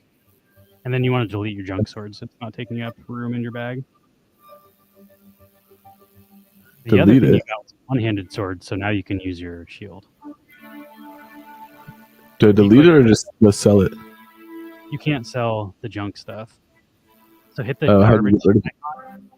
Hit the garbage icon on the top left. There's a garbage can. Oh, there it is. And then press J. And say, yes, I would like to destroy my trash. Boom. Okay, then you should just continue on the tutorial. Okay, let's see. If you press Okay, F, you should that's my switch sword. Boom. Oh, look at this. Sword and a shield. Fuck yeah, let's go. Now can I would go fucking- two-handed, though, until you're, like, if you want to spec as a tank, you should use a shield and stuff when you're playing with DPS characters. But if you're playing solo, I wouldn't spec tank. Like, I would go damage. You'll get through this way faster. Okay. I'll be stick right with- back. I'm going to make myself a tea. It's funny that it's like a new weapon now, but it looks the same as it did before. That's how most of the weapons look, and that's why the cosmetics are such a big deal in this game, Max. The cosmetics are NFTs, so the only way you can make your sword look cooler is if you get a cosmetic by people crafting them on lands, or you get one dropped from the game. That's also why So they're such a you see in the wild. everybody's have shit looks like scrub stuff. Even if you have the really good weapons, they look scrubby unless you get an NFT cosmetic. So, like, I don't know. That's actually I really like cool. it. It's a cool I like system that. for I like that. NFTs. All right, I'll be right back. I'm gonna go make tea. All right, I'm gonna run into this dungeon and see how it goes this time. The graphics look pretty cool though. It's like a nice stylized kind of like, yeah, like Borderlands, or like a little bit more real version of like this dungeon's pretty empty, of like a Wind Waker or something, like the cell shading. This forest looks really dope. Oh, you little bitch. Oh damn, this sword fucking shreds. Those guys took me like 4 hits. That was 2 hits that time. Let's see. Oh, he's like bigger than the guys I was slicing before, and they're going down quicker. Definitely satisfying. Feeling my guy getting better a little bit here. Let's see if I can do this. Slice. Oh, well, that was not cool. Oh, you know what I should try is the fucking shout I learned. Oh, okay, that's pretty good. I like to fuck these guys up, actually. Damn. Dig that shot. I'm gonna shout at this guy too. Ah! Oh yeah, now he's stuck. Once he got shouted, he gets like stunned. Then I can kick him. Yeah.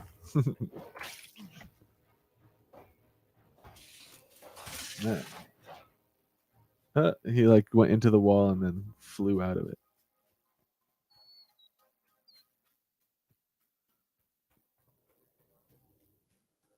I think you're muted, Liz. Ah, fuck yeah, that's how you shout, bitch. Oh. All these guys. Now you should be able to hear me. Yep. Now I can hear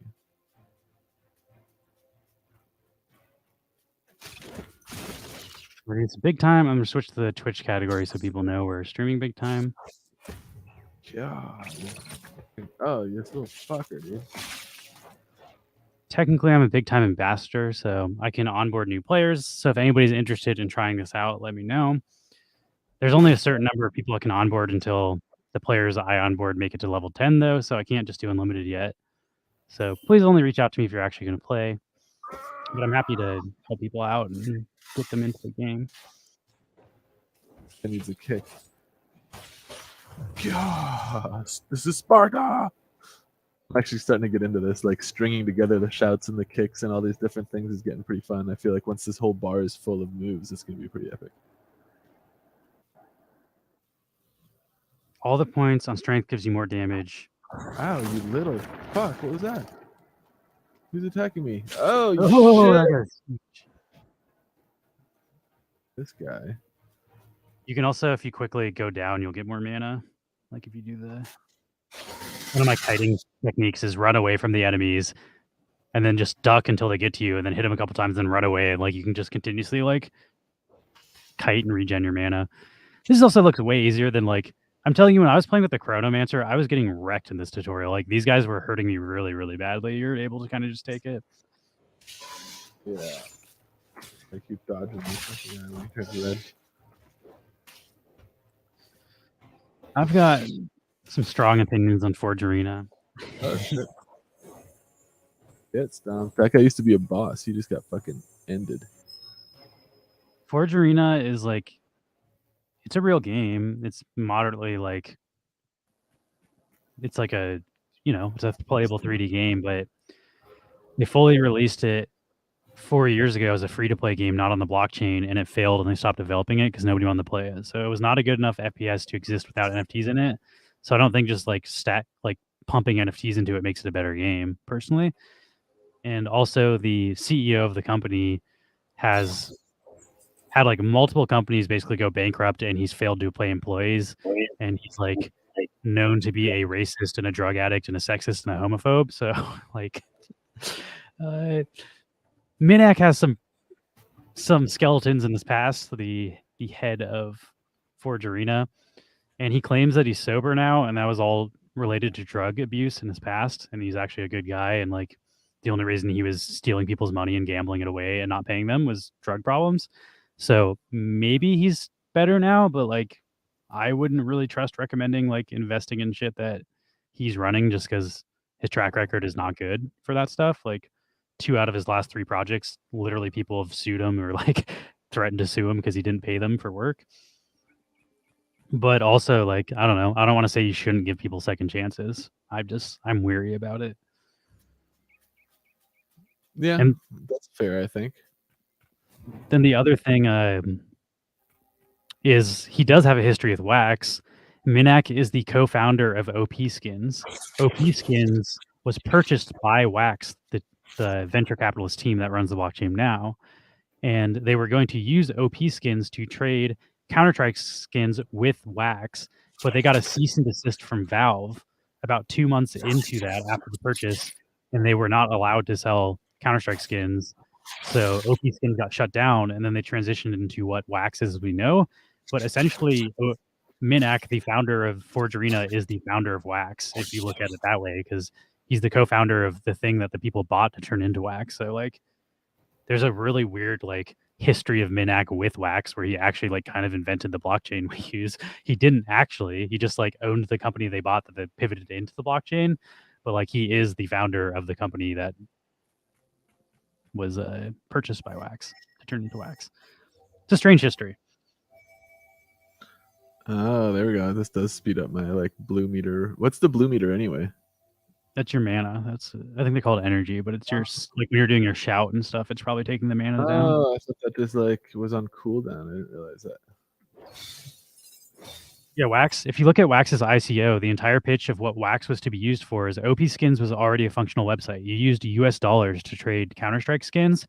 They were creating their own cryptocurrency, Wax, to use as the currency instead of US dollars on OP Skins. So people would would use Wax instead of fiat, which I don't know exactly why they decided to do that instead of fiat. But the reason they get shut down was not even because of that. It was because there's a 7-day hold period on selling digital assets on Valve.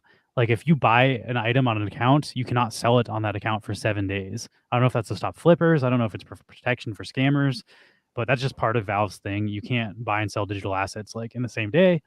And OP Skins was like, fuck that. They just built a bypass for it. So they were bypassing the 7-day pass, which is why everybody is using OP Skins because you could buy and sell shit in the same day and you could not through Valve. But Valve sent them a cease and desist because they're like, we have those practices there for a reason. Which is the crazy thing too, is like OP Skins could have used Wax to buy Counter-Strike skins had they not just bypassed the 7-day holding period. So like them using crypto to buy and sell Counter-Strike skins was not even the issue. The issue is that they were bypassing a 7-day hold period.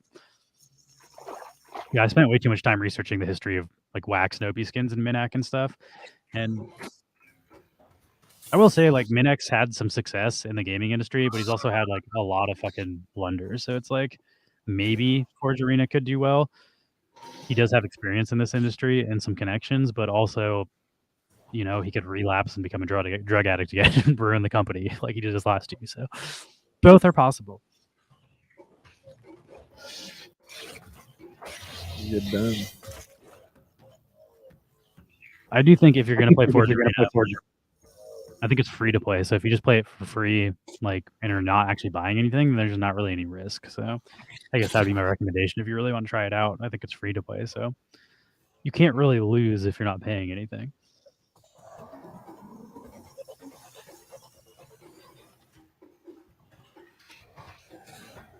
Fight these fucking guys? You're kind of just shredding these dudes. That fucking shout was fucks.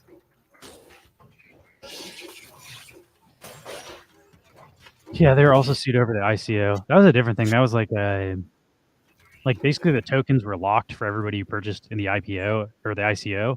And then I believe like people, I don't even know how this was like settled. I don't want to say anything that's like not true as far as like, I'm not trying to defame the Wax team, but I believe that like people associated with the Wax team were selling stuff at exchanges before the people from the ICO were able to unlock their tokens.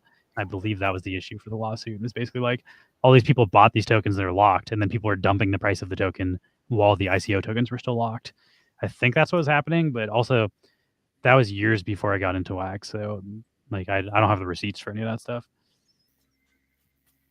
Yeah, Wax definitely had a weird launch. It went from like being sued for an ICO to losing 100% of the utility that their token was supposed to have, all within like the same 6 months, which is why it crashed down from like $2 was the ICO price down to like cents. It went like skyrocketed downwards, and then like it wasn't really until Garbage Pail Kids came to Wax in I think like 2020 that it really started taking off again, or maybe 2019. But there was like basically like a 2-year period where like nothing happened on Wax, and it was just like a complete failure.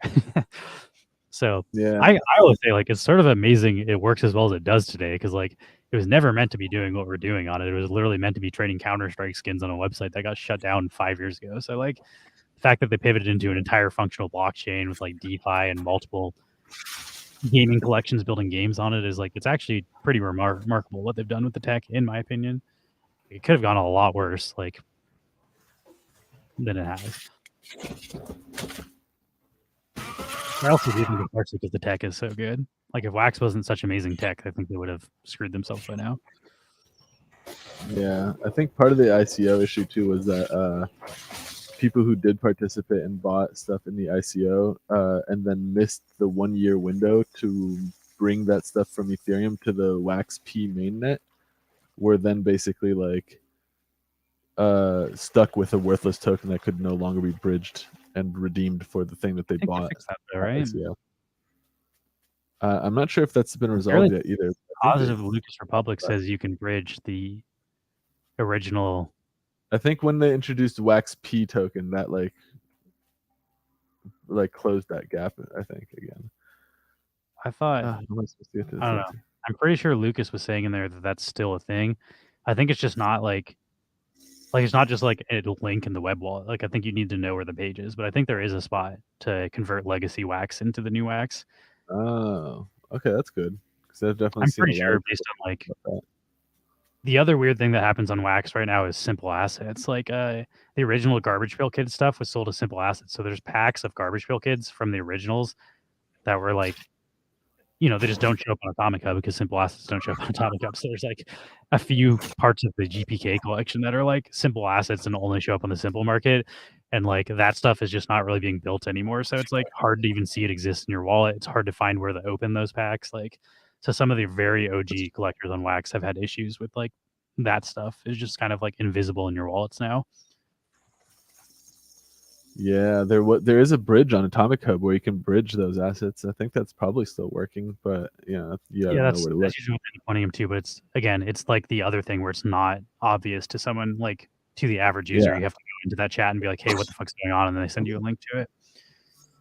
The soundboard should be on, but maybe we set up Max's scene wrong. I can play a. Oh, loot. We'll do it live. Fuck it. We'll do it live. Fuck it. There it is. Got my loot. I wonder if I get booted from this dungeon now. Oh yeah, 15 seconds. You know what? I don't have smoked weed for some reason. How's that not on here? 1 second. There we go. Mission complete. Let's see. How many of these dungeons do I have to do? That's 2 so far to get through this. More. That one looked pretty cool. I liked that aesthetic. Damn, you're doing a 3-hour drive right now. That sucks. Where you going?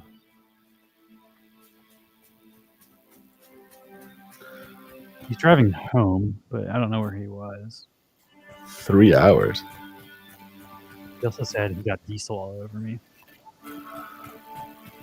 What up, robot? I gotta sell my shit to this guy. Let's see. And he's at home. What's the Warmer, requirement? yeah, somewhere. I'll keep that for now, man. What do you need for it? Looks like strength 42. I'm almost there, actually. I might actually have. What's your dexterity? You might be too low on dexterity. Oh, is that what that was?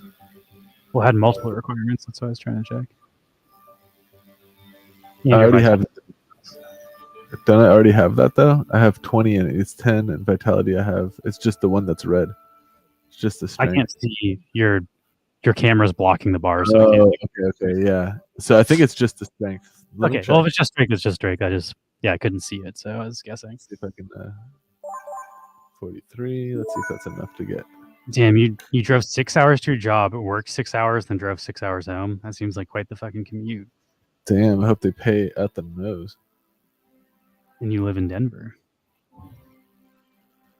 I had a teacher in Pullman, Washington, in college, who would come from Portland, Oregon. That was like a 4-hour drive every day. Well, I think 3 days a week he came. From But Portland to Pullman, that seems like a crazy commute. yeah, it was pretty nuts. It might have been like 6 hours. It was pretty far. Why don't you just not live there at that point? It was like his last semester before he was retiring, and he had like gotten an early start on moving where he was going to retire to. I was So gonna he say, was like, just- I'm pretty sure he the was amount of checking gas you'd spend out. doing that, you could rent an apartment in Pullman. They're so fucking cheap. Like you could rent a second apartment instead of paying for the gas to drive back and forth every day. Oh yeah, he had checked out. I think he was just finishing off his tenure, so you could get his like retirement package. He pretty much gave people extra credit for showing up to class. All right, this is giving you Pocket Watch, so you just want to click through this and hit I for tab. I always hit I. I is my thing. Skill tree. All right, go to inventory though. That's where the Pocket Watch is. And you can drag the Pocket Watch into that gear spot, like that new gear you got, the green gear. It's in your inventory, not there. That goes there. And that gives you, what does it give you? I didn't even read it, but it gives you some sort of bonus. It 25 says. Okay, so this is like a companion that you could swap to different pocket watches too. Yes, also they're different rarities. So like eventually you can get a mythic and then it boosts your pocket watch. And then you can get different ones. You could do like plus damage instead of plus health if you're trying to go damage instead of tanking. So the pocket watch is really how you like spec your character. And then there's different pocket watches also. Like you have a junk pocket watch right now, you have a starter pocket watch. There are different tiers of pocket watches. So eventually you will want a tier 4 pocket watch or a tier 5 pocket watch. But then once you use that pocket watch, you go back to level 1. So then you have to level up the new pocket watch all the way up to the level. And that's kind of the grind of this game, is like finding a good pocket watch and then grinding that pocket watch up. I enjoy that. Like I like having a grind in a game. Like when you hit the end game too fast, it kind of gets boring. So I like just kind of having a gradual grind. All these like skills, this is all part of the pocket watch, the skill tree, right? Yeah, and that changes when you get a new pocket watch. Also, certain pocket watches, like yours only has not shit skills, but you have the default skills. If you get a mythic pocket watch, it'll give you something called like double hit or something. It'll be like you can use two-handed swords, and then you have a move that you can only do with that pocket watch. So like you use skill trees that you can invest into that completely change your play style. So like that's the other thing, is you're grinding for specific pocket watches to get new moves, and then as you're leveling up those new moves, it's a different play style for your character. So there's like a ton of grindability in this game, which I really like. That is kind of cool. All right, let's see. I'm gonna grab my key and be right back. Is there a faster way to travel? Do you have a mount in your game already? To travel, like to move through the world? Do you have like a mount?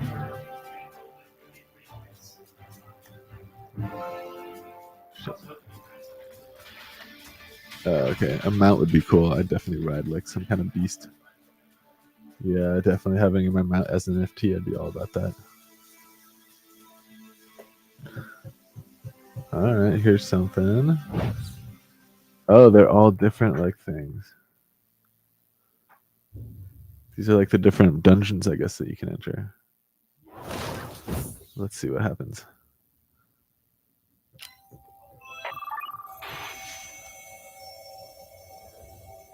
Oh, you're muted again.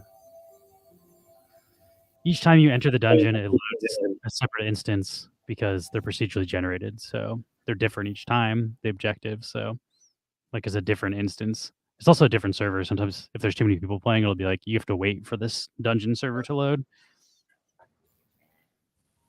So what's going on, Mono Sorte? Your neon space stickers just showed up. I hope you find some good stuff to stick them on. Sold that. I'm pissed now. That's for you, Inadequate Mass. Oh, that's good. You know, I don't know. Did the Workaholics miss a week on their podcast? I feel like I haven't seen a TII a week.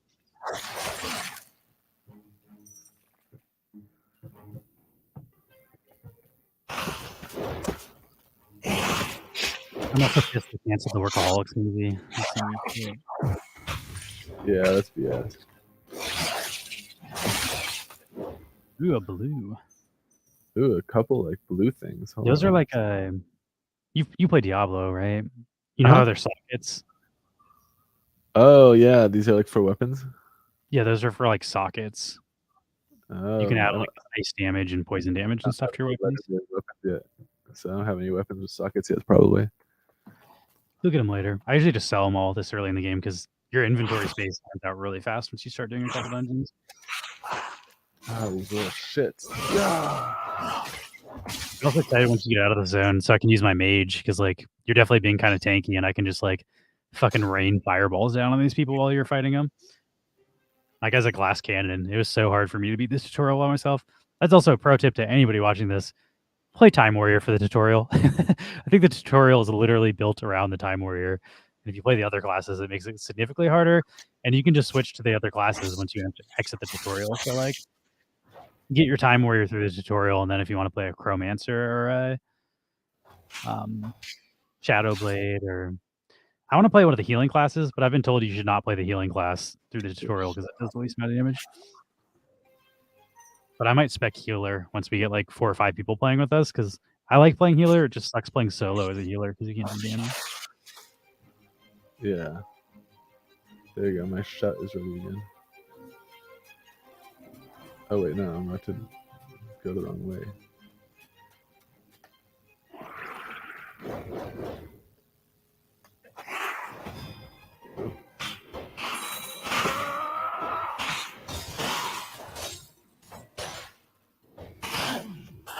Damn, these guys can actually take some damage.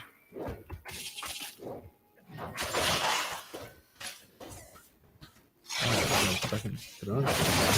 You can always potion. I try to save my potions until like, oh shit, I'm dying though. Yeah. Oh, I guess I don't have to attack this thing. Oh, it's a bomb I have to disarm. Oh, the stakes have just went up. Fuck, evade. Get out of here. Oh shit. Let's see. Got him. I'm about to be recycling troops in our planet. I have too many fucking troops at this base.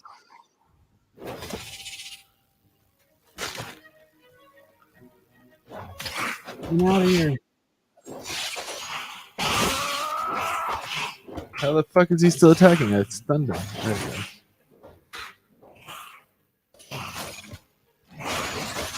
go. I'm gonna have to use this potion in a second. Sending Weakenite from my other base. We're good.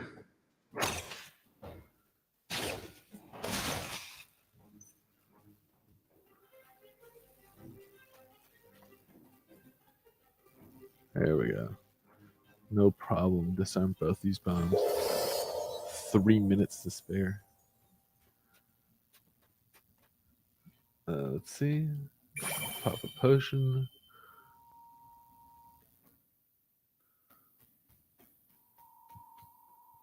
I just gotta go find one of those like tree of lives. This is crazy. The base has so many units right now that has a negative 70,000 Weakenite an hour. Damn, that's quite a bit. Luckily, I've got bases with like a lot more than that Weakenite. This fucking guy.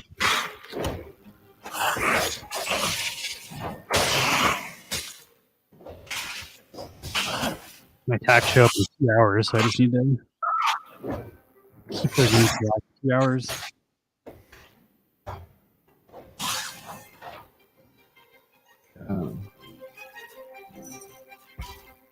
I feel like I'm filling up my inventory on this run. Also, this is kind of an aside, but there's like different strategies in this game. Some people prefer to clear dungeons. Like right now, see how you can run to the boss right now? Like it says go to the boss area, that's the objective. There's still enemies alive in this dungeon. So some people are completionists and they run through all of the dungeons and they kill 100% of the enemies. Then other people just go do the boss. So like there's different strategies of playing. And the people who are completionists are generally trying to grind NFTs because I think there's like a percentage chance that NFTs drop in every dungeon. So like if you kill every enemy, you have a higher shot to get the NFT drops in the dungeons. So the people that are really trying to get like the cosmetics will go through and kill everything in every dungeon. Okay. I would This imagine is a fucking dead end too. you're not going to get a cosmetic in a tutorial dungeon though. They probably have them turned off until you get into the real world.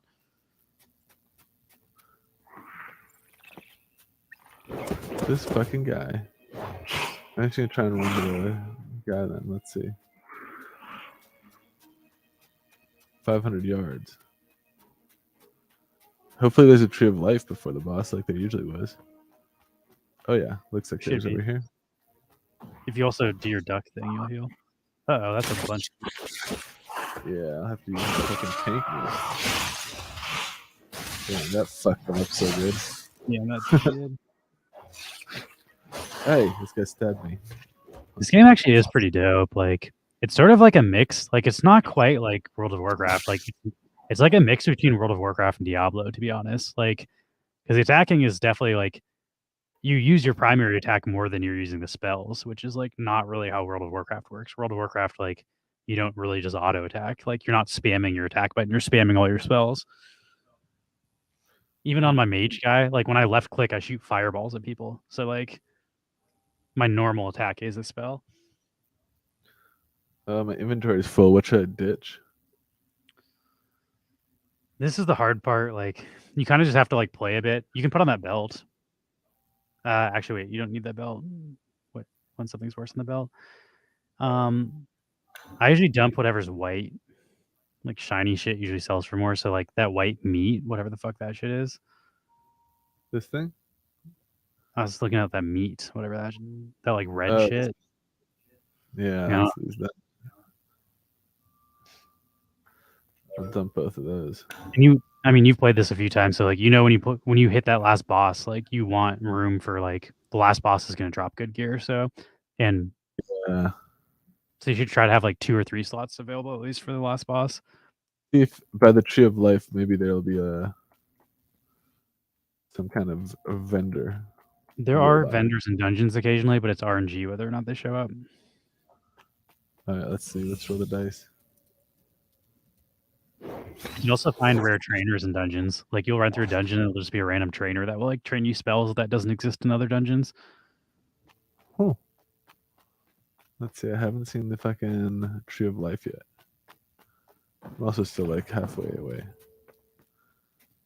Yeah, I'll let you also guys. don't need to be at the tree of life to heal, by the way. Like you can priest if you're alright, but just like you also like that shouldn't be your number one. Hit tab. Drag your number 1 to 0. Like the thing that's on number 1. That's not an action move. That's sit and rest. Like that should be. Just put it at 8. You can't see 0 because of the way your screen's set up. And then hit escape.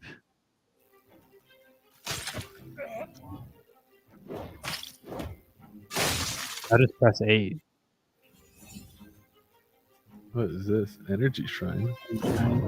Press 8. 8? See, like your health just goes up if you do this. You don't need to be at the tree of life. Oh, you could totally It goes faster when you're at the tree of life, but like, yeah, like you can also do that. Like if you just get far enough away from enemies, so like I'll aggro enemies, hit them, then run far enough away to duck, and then reheal my stuff while they're chasing me is kind of like a kiting strategy. You also just aggroed a bunch of shit. Like that's gonna follow you. It doesn't unaggro. Let's go. I'll kill all these motherfuckers, dude. Yeah, if you like bring all those to the boss, you might be in trouble because I don't think you can use aggro in dungeons. Get stomped. These guys are like no problem. Should pick up all the rare shit. I'll ditch the fucking white stuff for now. Ooh, we got the ring though. Pick up the ring, go back. I don't think you even have 2 rings. Hit I. I think it just auto-equipped it because you didn't have one. So yeah, that's good. Oh. You also need to fix your overlay. I don't know why like your inventory is going over what you're wearing, which is not supposed to be happening. Yeah, it's probably a screen resolution thing. You got mint 6 and mint 61 of the stickers. No blueberry fingerprint. Was there a blueberry fingerprint or are we joking about that? I'm not sure if we have a sticker of the blueberry fingerprint. Blueberry fingerprint. I think we're joking that we're like smudging shit on the stickers when Paul's signing them, maybe. Okay, I don't see a fucking vendor, so before I go to the boss, I'm gonna try and make sure I have a couple slots for shit that I want to grab. I don't know what to ditch from this though. The orbs are useful as hell in Diablo, so I don't want to ditch those. They're not useful, like, as far as you won't be able to use them in so long that they're going to waste your inventory. Like, I just sell them at this point in the game. We do want to switch. I don't know if you heard, on our next set of stickers, we're going to have like holographic stickers. We'll have shiny stickers, and those will be the chased ones. But we're not going to like designate specific mints. It'll just be anybody who buys a sticker gets a raffle ticket entry to get an additional holographic sticker on top of their sticker. Let's see all of these guys. Let me aggro you all. Come to me. I do like how the music gets more intense during the battles too in this game. I don't know if you've noticed that.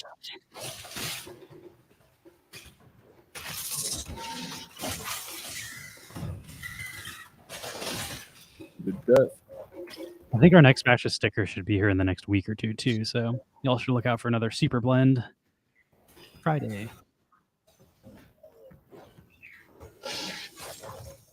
Yeah. We do the same thing where we give away like 15 or 20 for blend tokens and then sell some for fiat.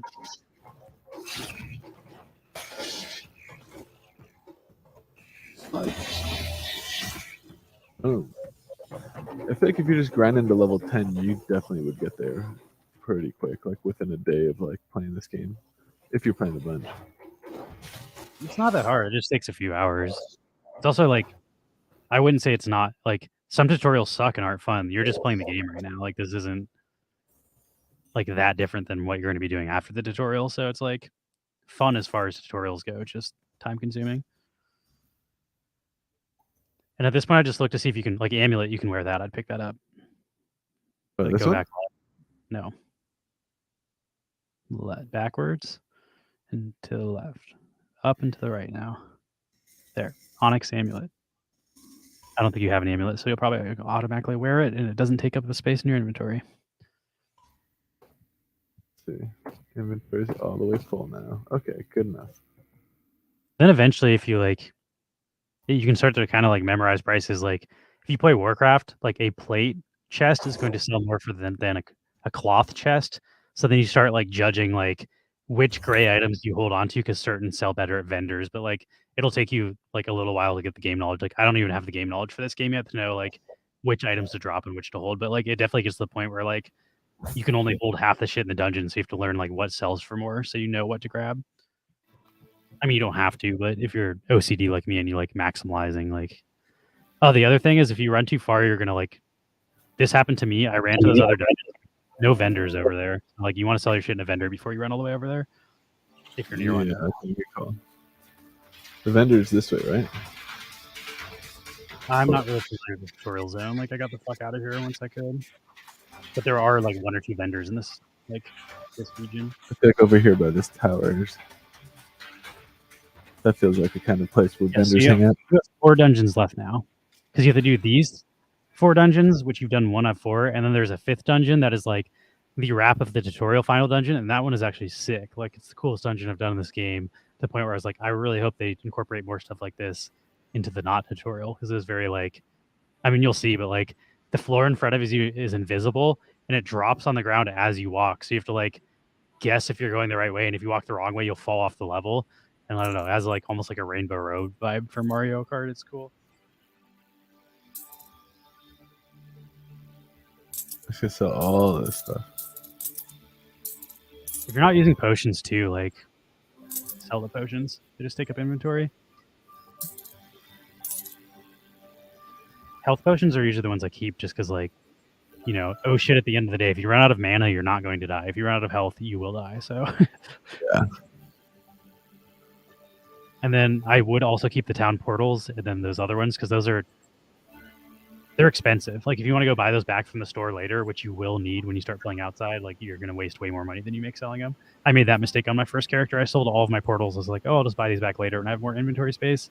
And it's like, oh, these are thousands of fucking gold each. Like, I'm not getting that back. All right, I'll hold on to those. And there is one vendor on the other side. So you should go to the one that's 200 meters, the one to the left first, I believe. And then I think, see the one that's 500 meters? I think that one has a vendor by it. So like if you run from this one to that one, you'll meet that vendor. And then after it, you can sell it. And then you can go to the last one and come back to the first one. And it'll be like the most efficient way to go without running back and forth. Oh, nice. That's me being OCD again. Like, I don't know. That's the way I like playing video games. Though. Like my brain just wants to find the most efficient way to do everything. And like, it's satisfying for me to like just punch the numbers in my head and then figure it out. I don't know if other people are into that sort of shit. That's why I like sort of like dinkum style games. So it's all just about like maximizing your efficiency in farming and like making sure your land can produce the most resources for the least amount of work. Yeah.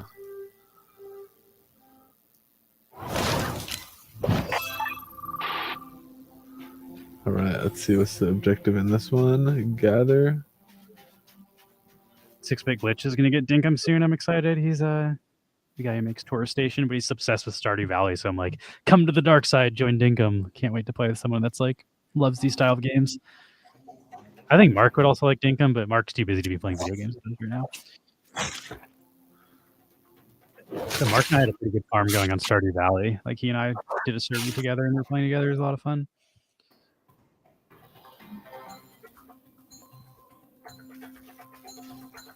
Maybe I'll stream dinkum one of these days, but I'm having fun playing that. And my base is so much cooler than it was last time I showed it off on stream. I got sprinkler systems. I got irrigation. I got water, baby. I don't even have to water my own plants. I'm not no scrub. Oh, I can't cut the cactus down. You can harvest. There's like flowers and stuff you can harvest, but not the cactus. There's also like rocks you can like mine because there's like I believe there's like blacksmithing and that sort of stuff, sort of like World of Warcraft. I haven't gotten into the profession part of the game yet, but there are profession trainers that can train you professions. Oh, this guy. Oh, he takes extra damage after I kick him. I think that's basically it, Monoswerte. You just like constant little equations, just keep your brain busy so you can't think about other stuff. And that's what I like about video games in general is when you're concentrating on them, your mind's like almost blank. You're not thinking about other things. You're just fully concentrated. Also, one of the reasons why I like performing music, I feel like when you perform music, when you're doing it correctly, you don't actually like you're not thinking about what notes come next. It just comes next. Like it just happens. I tend to find the hobbies I really enjoy are the hobbies that are like 100% engaging to the point where like I can't focus on other things because then otherwise I just like, worry about stuff. I'm a worrier, which I think is also a part of like OCD. Like obsessive repeating thoughts is what OCD is. So like you can use it positively in like video games and stuff, or it can affect you negatively, and you can worry about things that are irrational and they don't go away. I personally would rather be focusing on video games than worrying about California breaking into the ocean, which is, as we talked about earlier, one of my irrational paranoid fears. Yeah, it's a good thing we can both swim now. Yeah, we can swim. We'll be fine. Here's what I need to gather. They're flowers.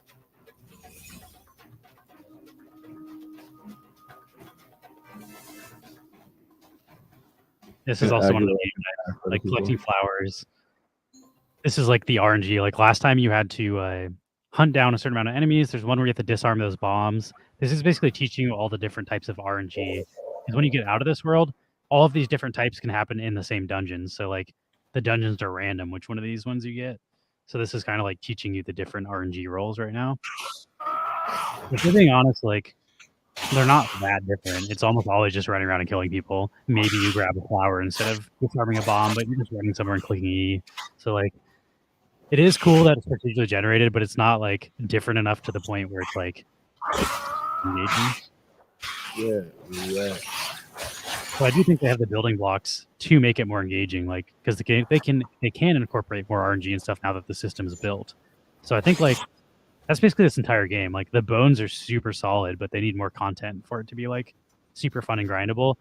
But you can make more content, like the skeletons there. So Yeah, I also feel like this is gonna be way more fun when like we're playing as a party rather than me just shredding all these. I can't wait just right now to jump in and like if I was behind you with my sorcerer, just launching fireballs, like I would have had a lot more fun running through the tutorial with the teammate too.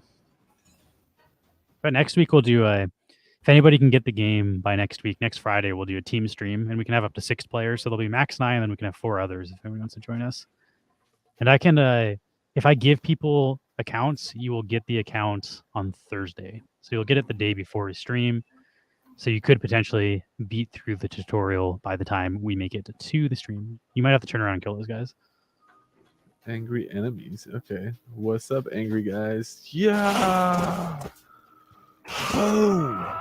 These guys never stood a chance.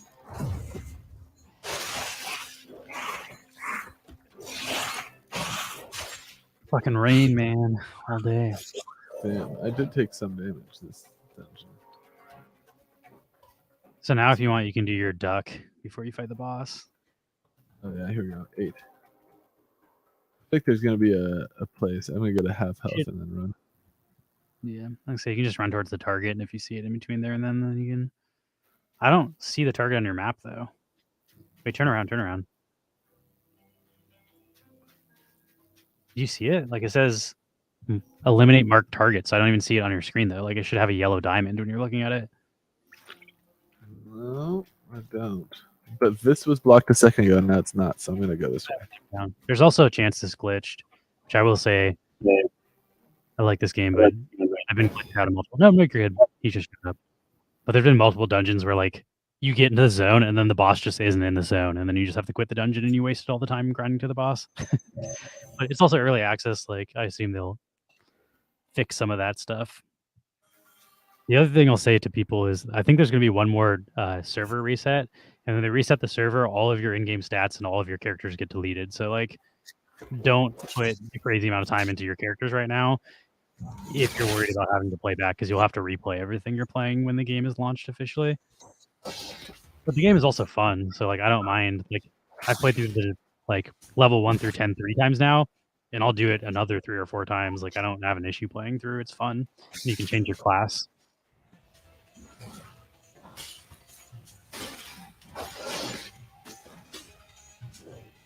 Yeah, I feel like if I'm doing this another time, I definitely would really prefer to have teammates. That's why I chose Crowmancer instead of Time Warrior, because I was like, oh, I just did this on Time Warrior. Let's choose the friggin' mage. But I think I fucked up choosing the mage because it took so much longer. Like you have very little health as the mage, so like when you're fighting these big tank guys, they take down like a third of your health each hit. So you have to keep running and shooting them and running and shooting them. You can't just sit there and hit them. Take it from the shot.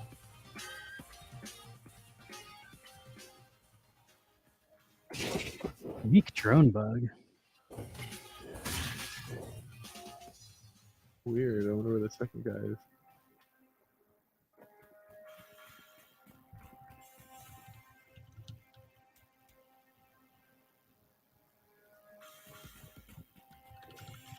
I wonder if he's over here. No, I just came from there.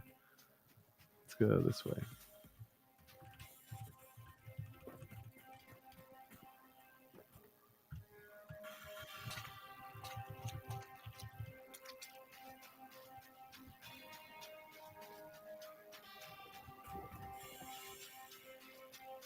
You gotta kill one more guy, I think.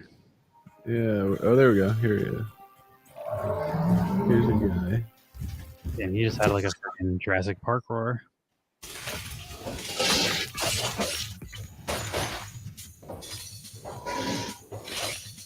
I just sort of like how alien everything is in this game. Like, nothing really looks like real.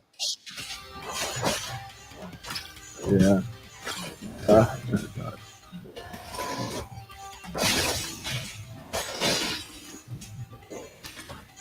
Kick his ass, sea bass. kick move throws me off because the kick move in World of Warcraft is for rogues. There's an interrupt. So like when I was playing Time Warrior, I was always trying to like, ooh, you got an epic. What is that? Yeah. Oh, is that an NFT? Go back. Because the NFT show up purple. No, it's not an NFT. Wait, what is the yellow mirror? It says it's unique. T1. I've never seen a unique before. That's a good pull. Let's see. I don't believe it's a cosmetic though. A cosmetic would show up in a different, like if you click the cosmetic tab, it's different than your inventory. Oh, you're right. Yeah, all cosmetics. Yeah, none. Ooh, you're gonna have pets though. Look at that. See where there's a pet tab. When you go to slots view, so you'll be able to have the pet that follows you around as a cosmetic. That's dope. You can also have a title. So like if you get like Max the Reborn, you can own that and then resell Reborn as the title. That'd be cool. I like this. Like the way they use NFTs in this game is freaking great. Like as a gamer and someone who isn't trying to just like get into a Ponzi tokenomics mining game, like this shit is rad. Yeah, that was a good get. So now you need to run. Oh wait, there's the box. I haven't even gotten the box yet. The trick is here. You have time to, like, once you open the box, now you're under a time limit, but you can adjust your inventory before then. Would be nice. Ooh, you got a mythic, I think. Let's see. Actually, pick up the shit first, and then. Good call. All right, well, let's see what we got. Ooh, this thing. That thing. If you combine, I think 8 to 10 of those, that creates a NFT. So instead of getting an NFT directly, you often find these fragments, and the fragments you can combine into an RNG roll at a cosmetic. Artifact fragments, yeah. And that actually is kind of a big deal because if the server resets, you lose that. So before the server resets, you want to spend those on the cosmetics. Okay, so I'm gonna have to find the rest. That's happened to me twice now. Like twice now, I haven't used those, and I've almost gotten enough for cosmetics. So like this time, I might try to cash out on that before the server ends. How many do you have? I only have the one. You need like 8, you said, right? I forget the exact number. You can see it. There's a guy, like there's a robot vendor that's all he does is take those and transfer them, and you can see the number you need, but you'll need to get to the real world to see that. All right, I'm back in the real world here. So I'm gonna go to this one so I can hit the vendor and then. I think you're actually going to beat this faster than I did. I think definitely choosing the warrior is the right move if you're new to this game, because you're flying through this. Also, like I used all my potions. I had to use my potions to not die fighting these people. I also wiped on a boss. Like a boss killed me one time. They're powerful as fuck when you're a mage. Yeah, I'm not even close to getting. It's not true. I'm getting like half health. See, the last boss is the boss that killed me. So you'll have to get to the last dungeon to see like that last boss. Like he does this thing where he does a circle around you that you can't move out of. He creates like a force field and you get stuck. And if you get stuck in that circle while people are shooting range stuff at you, you can't shoot range stuff out of it, and you kind of just get wrecked.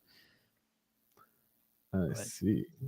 That was for me. I also kite everything, so like making it so I can't kite stuff is how you beat Lewis in big time. As long as I can move around, people cannot kill me. But if you can stop my movement, that's where I get screwed. Also, when you're playing in a group, the dungeon doesn't start until everybody gets in the tree. That's like the same with like the boss mode. You know how you had to like it says get the players to the boss mode. Like if you're playing with 5 other people and you were standing there, it would not start until like all 5 people are in that zone. That's actually kind of awesome.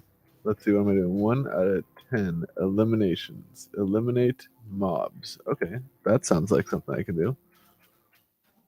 This one's a pretty standard kill shit. Also, if you see there it says pocket watch locked, that means you now can't change. But up until that point, when you're at the spawn point, you could switch. Like you could be like, actually, I'm going to be a mage for this dungeon. Like this dungeon, this thing. So I have a better class for that than this. But then they take it away when you get out of the starting zone. But there's usually another one before you go to the boss zone. So you can usually switch your pocket watch before the boss as well. But I really like that about this game. So you're not like locked into your character and your spec. Like literally mid dungeon, you can just switch from like a warrior to a mage, which it's like try doing that in any other MMORPG. You have to like log out of your character, log in, get reinvited to the group. Like it's kind of that's true. So if you're like jump into a group of randos and no one's a healer, you could just swap to your healer's pocket watch and then be the healer for that team. Yeah, or like this scenario, you run into a dungeon, you're on your level 10 character trying to get to level 20, you all just fucking wipe on the dungeon, you can't even beat anything. So then you switch to your level 25 character, and then you can beat the dungeon for your team. So like, you can be like trying to level up your alt character, and then your alt character's not good enough to do something, and then you can just switch to your character that can like one hit everything. So like it gives you a lot of flexibility. This guy's a little tough, but he doesn't really do much.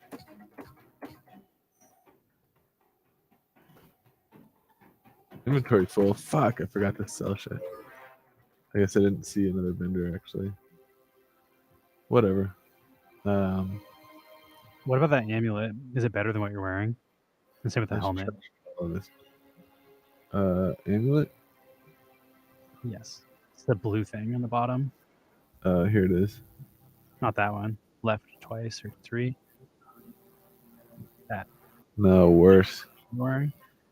I would trash that then. Like anything that's worse than what you're wearing, I would trash. I believe that tier 1 helmet might be better than what you're wearing as well. This helmet is better in max health, but worse in max energy. So that's up to you. Do you find yourself running out of energy or health more?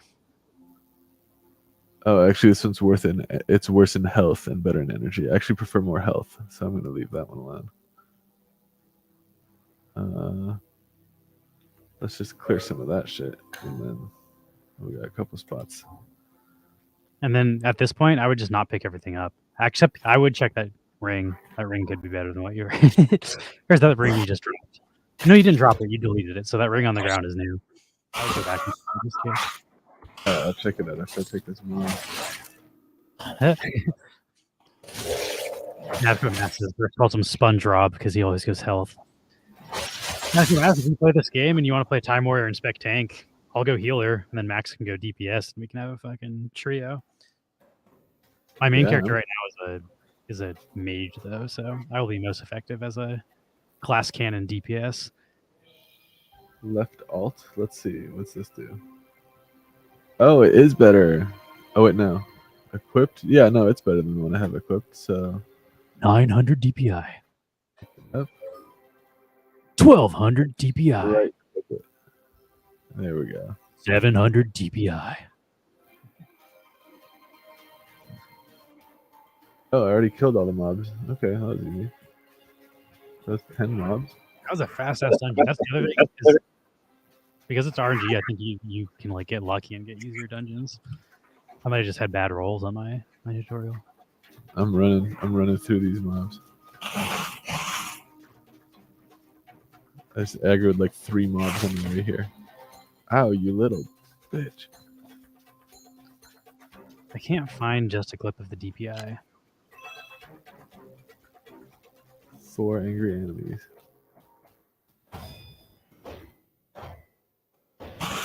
This fucking guy.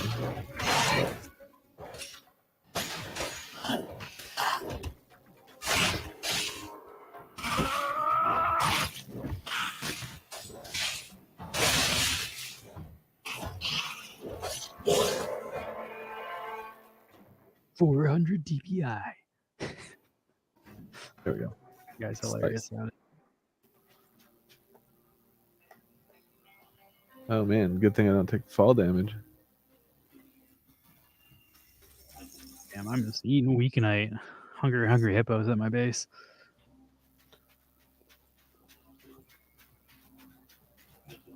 Marked enemies. Okay, I kind of see them marked. Also, I don't know if you can tell, like at the top of your screen, there's a compass and there's red in which direction you should be running towards the marked enemies. So even if you can't see them like on the map. Ah, you little...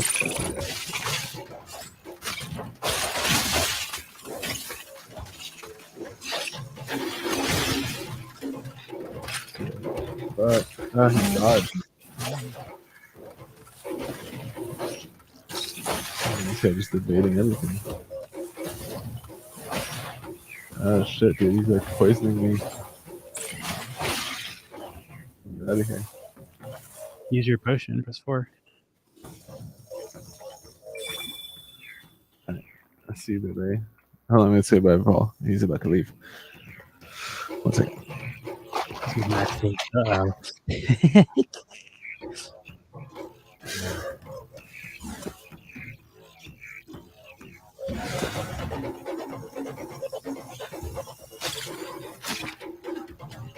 Oh no. I'm being attacked. This fucking guy. Oh, this is one of the guys. This is one of the guys. I think your cooldown's back. Hold on, I gotta heal a little bit. You run far enough, then you can just like duck. Like hit. I think this is eight. actually enough of a heal. I can take this guy without more help from me. That's also like when I tell you kiting, this is how you kite. You just ran away, so the small enemies are not attacking you, so you can fight the big one, and then the little ones will show up, and then when they do, you can run farther back. That's like how you kite. It's a very effective strategy in this game for fighting things that are stronger than you.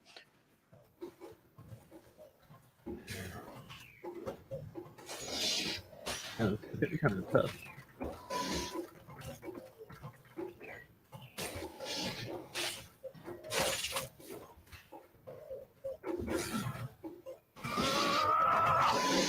You got a burrito and a burrito. Burritos? How do you say it? Burritos lime. I like Doritos though. I also like it's not Doritos, but it's like Doritos adjacent. They have like an apple soda, but it's not made by the people that make Doritos, but it's in the same aisle always. At least in America.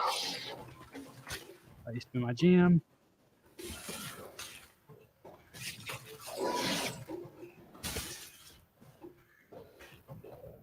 Oh, this is getting hurt now. Damn, this guy's taking way more fucking slices. Okay. Oh, I don't have a potion. Oh. I think shift runs. Yeah, time to Run run. far enough away, then you can just click 8, and then you get down and you heal. But you have to be like out of combat, so you have to get kind of far. That'll be enough. This guy can't fucking hurt me more than I can hurt him. Oh god. Oh, yeah. Oh. Yeah. This time I will actually let him heal a little bit. Oh After my god. this, when they get close, you kill them, and then you just go back down. Fighting way. This is the way. Oh, wait, left alt shows me that this is better. This is better on max health. I feel like I could use some max health.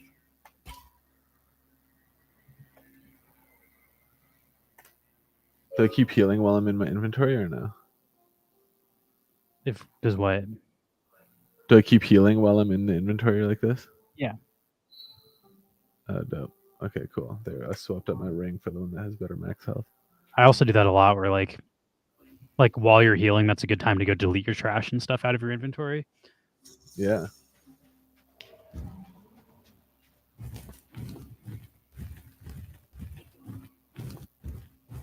Just gotta take this toke here. There's a guy coming at you. This motherfucker, dude.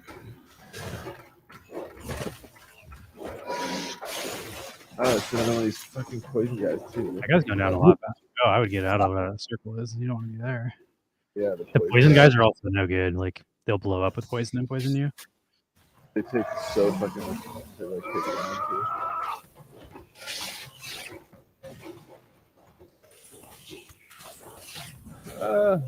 Like a weird poison glitch.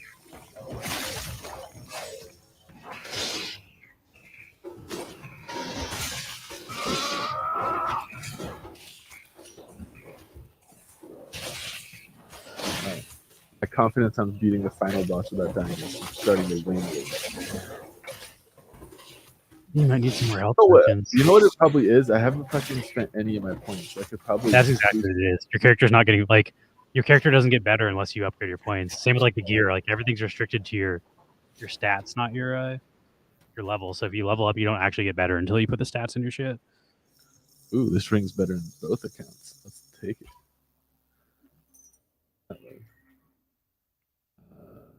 Fun? No.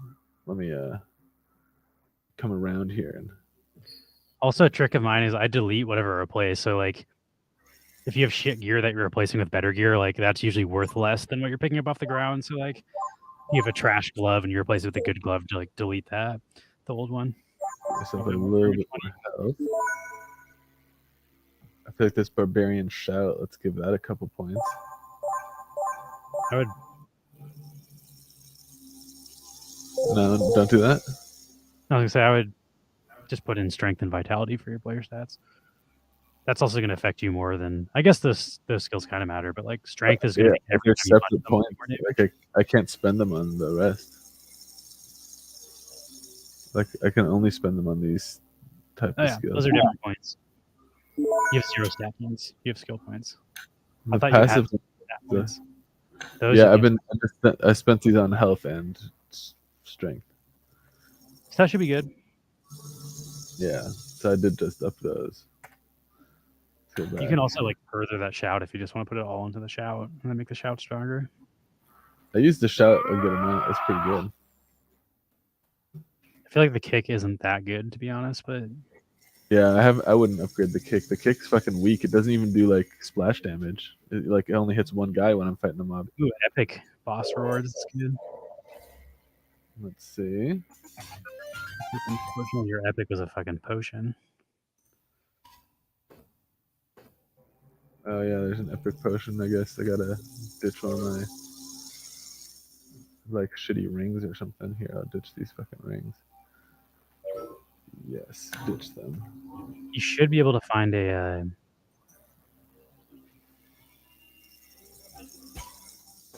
There we go. Full inventory. You should be able to find a. I think the other dungeon has a friggin'. Yeah, let's see. And I feel like we might as well just finish this because you only have like this and then the last really cool dungeon. We should show off that cool dungeon. Spicy as fuck. I wonder how Mexican food is like, you know, in the more northern parts of Canada. We're definitely super spoiled here. Mexican food in Germany was pretty weak, dude. Like it would blow their minds to eat fucking Mexican food out here. I think. Canada is a lot closer to Mexico than Germany, though, as far as getting people to make the food more ethically.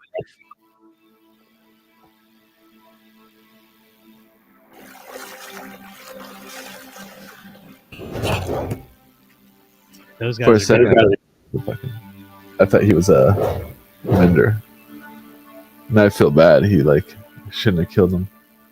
Yeah, those are like they don't even really give you experience. They kind of just like die in one hit and run around to give the environment some stuff.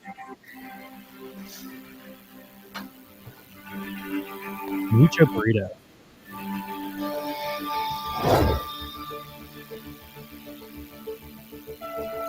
Way closer to Taco Bell.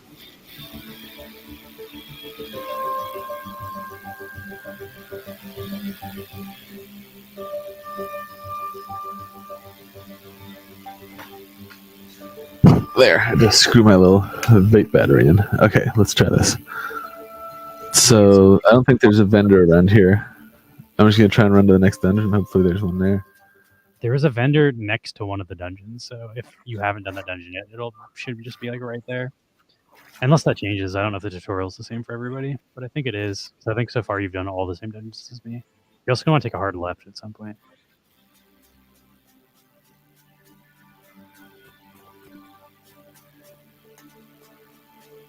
Let's see. Nachos Hopefully, there's. I feel like nachos are they an American thing? I don't even know. Or is nachos like a traditional Mexican food? I guess so. Maybe. I don't know. Actually, I know burritos are. Aren't really like Mexican. I wasn't getting many burritos down in like Guadalajara. This area looks dope. Uh-oh, I don't see a vendor This though. is not the vendor. You'll just have to go through it without it. Fuck it. Whatever I find this early in the game isn't going to be like worth running. I would just pretty much only grab shit that you can use at this point. Like if you can use it, or if it's like higher rarity. Like if they drop a mythic something, it's going to sell more than your common something. So otherwise, like if it's just dropping common trash you can't use, you can just skip it. That's also what I have to do when I play online with other people because they run through the dungeon so fast. You don't have time to like stop and move your inventory around, or you'll like miss the experience because you have to be within a certain range of the party to get the experience for the guys they're killing. So you have to like keep moving. And then like if you get stuck behind them, like you can get, I don't know. People run through dungeons really fast online.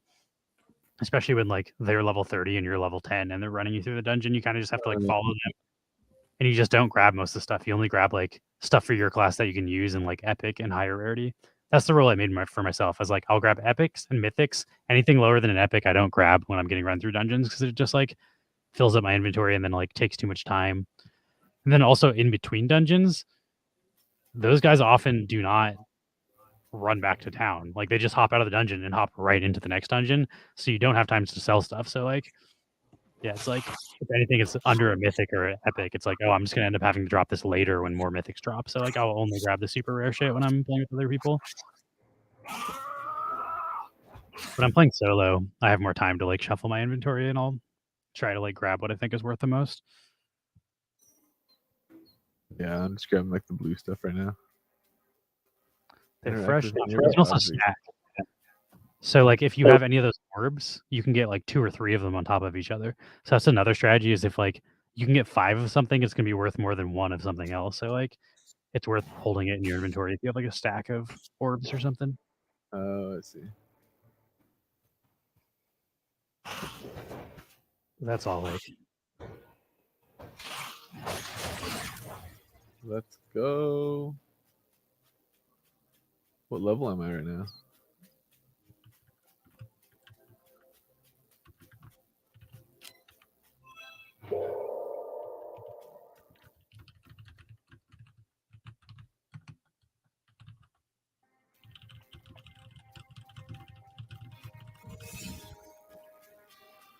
I definitely don't need any of this.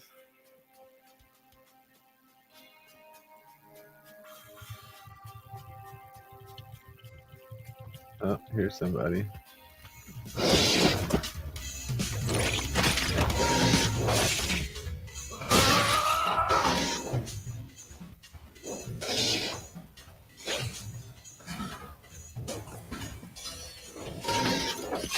Yeah. Don't.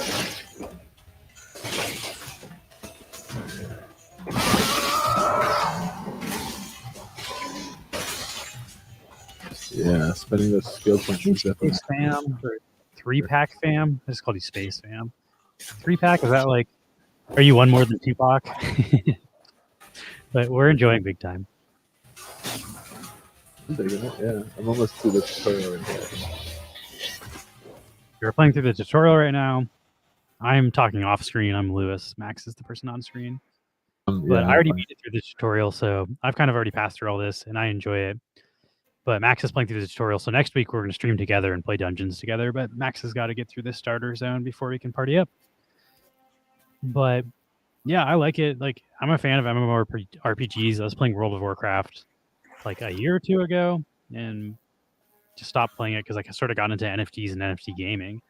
So it's kind of cool to see a more legitimate MMORPG pop up in the space. God, this guy. That I definitely think it's still early. Like this is kind of early access. This is not like a fully polished game, but like in the NFT space, it's far ahead of a lot of the other stuff that we've been playing lately.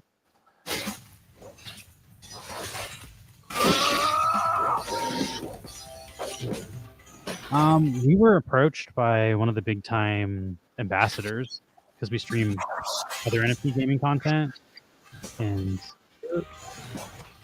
I'm actually not sure how like J Cluster introduced it to us, but I don't know how J Cluster found me. Like I know J Cluster from Blankos. Like I also stream Blankos, and I know J Cluster is an active Blankos player. So like I know him kind of just generally through that, but like I don't think we were introduced through Blankos. Like he just sent me a message on Twitch and was like, "Hey man, like there's this new game called Big Time. I can come on your stream and give you a pass if you like to show off."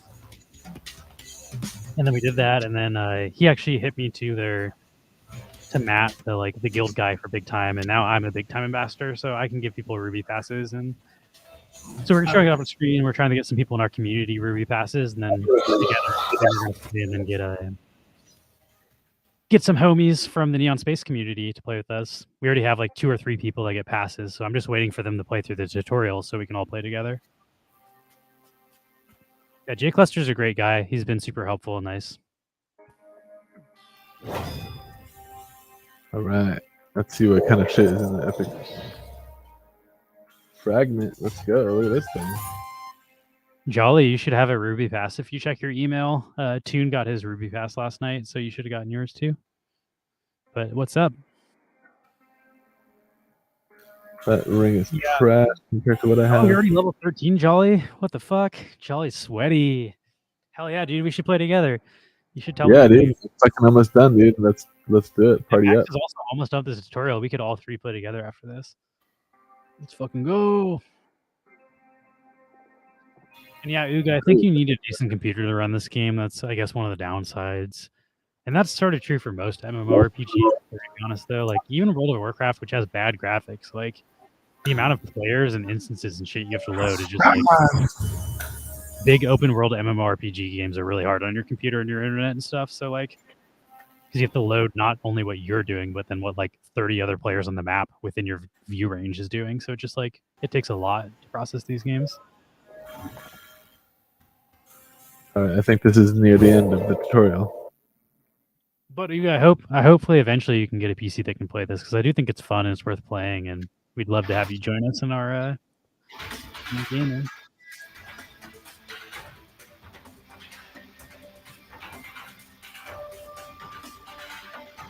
Yeah, I don't think it's gonna be like that crazy. PCs are pretty fucking good. I feel like if you have a like relatively recent computer, it'll probably be able to run this. But I I might feel like I just should be- know it. It's on Polygon. Like the NFTs are in a closed marketplace. Like your NFTs are like you buy and sell them in the loot marketplace, and the loot marketplace is run by Big Time. So like it's on basically like a private chain, I guess. Like I don't know if you can bridge the stuff over to Ether or Polygon or whatever, but like when it's in your wallet, it's not like in a MetaMask wallet. That's not where you're holding your NFTs. I also like, you know, as an ambassador for this, should learn more about it, but I don't actually know the answer to that question. Google it. It's saying wrong information and hoping it's right. What chain is Big Time on? I don't know, I was trying to jump up there. You'll have to wait. I need to dump some of this fucking inventory.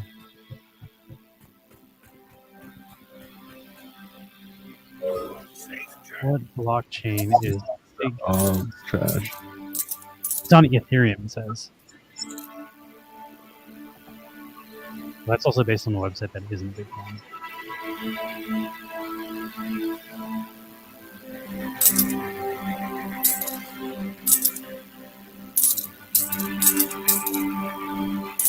There we go. I can hook you up with a pass as long as you're down to play it. And we're also down, like, as I was saying, you do have to get through the tutorial by yourself, which kind of sucks. But once you get to level 10, which is almost where Max is, which this entire stream we haven't been playing this game. So we've been going for under 3 hours, and he's basically almost done with the tutorial. So I'd say like 2 hours if you're playing at the rate Max has been playing. With the fragments, I can finally assemble the summoning portal to the end time. Time's end, rather. This guy, he's got a pretty thick accent. It's been a while. The game is on the. Gotta be a first. All right. It looks like the end time, dude. Let's see. This is the dungeon. The end of the tutorial. I don't know. Essentially, for the sake of like signing up, you don't need a wallet on any blockchains. You sign up with your email. You sign in with a Google account, like a Wax wallet, or like Upland, or like Blankos. Like it's its own thing. It's not a part of other wallets. You have to sign up for an account just with them, and then they have a centralized marketplace. Whether or not it's going to be able to be bridged to decentralized stuff, I haven't really done the research on that, so I can't say for certain. But I'd imagine like eventually you could bridge the assets into your own wallet outside of the game. What the But fuck, I also dude? like. I don't consider this game an investment. I'm playing for fun. Like this isn't like I'm not concerned with cashing out because I just like the cosmetic that I got. I want to wear on my character. I got a sweet pink dagger. There's only like 350 max mints of them. That dagger's staying in my inventory. I don't really care how you cash out because I'm not planning on cashing out. So like I can't really say the logistics of that or whether or not it's like super viable. But I believe you can just sell your stuff on the loot marketplace and then you can withdraw like US dollars or crypto from that. So, like, you can kind of just cash out directly from their own marketplace, and you don't really need to like be fucking with any third-party blockchain stuff, which is good for some people, bad for others. Some people prefer decentralized; they prefer to have all the assets in their own decentralized wallets. But the economy preseason launches at the end of Q2. Good to know. I also know the economy is going to heavily feature the like land crafting and stuff, and I don't own land, so I'm not going to really be a part of that economy. And yeah, so I'm not 100% sure how all that stuff works. But I do know you can play for free, and the game's super fun for free. And like, yeah, I don't know. I wouldn't view this as like an investment platform or a way to just print money. But like, if you like playing video games and then owning the assets in the video games that you can unlock, it's perfect for that. Now you're tripping me out running so fast over that stuff, Max. I'm afraid you're gonna fall off the level. The shit tripped me out so hard. You have to go. There's like a pathway that goes up. Like eventually you'll run into a wall and it'll be going up. I think it's to the right there. Like turn right, hard right. Wait, never mind. You found it.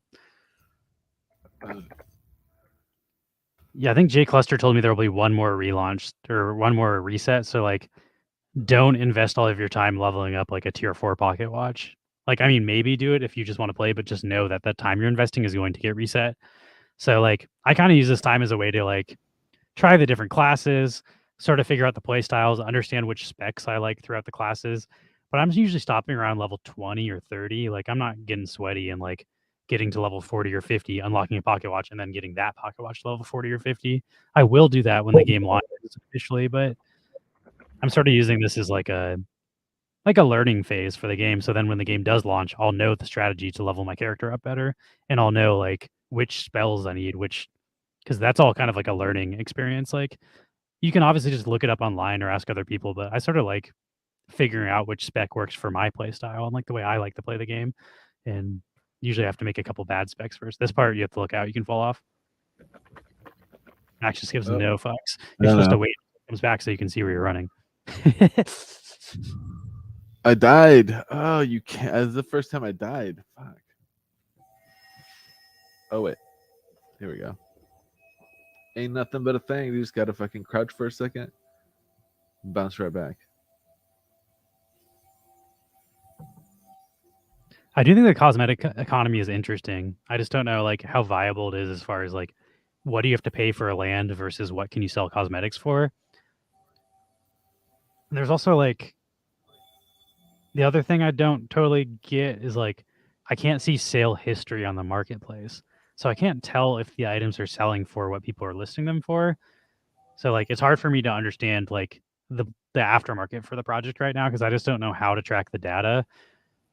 And as far as like, when I buy into stuff, I kind of like to do the math of like, is it possible? Like, am I burning money when I do this? Or like, is it possible to make money?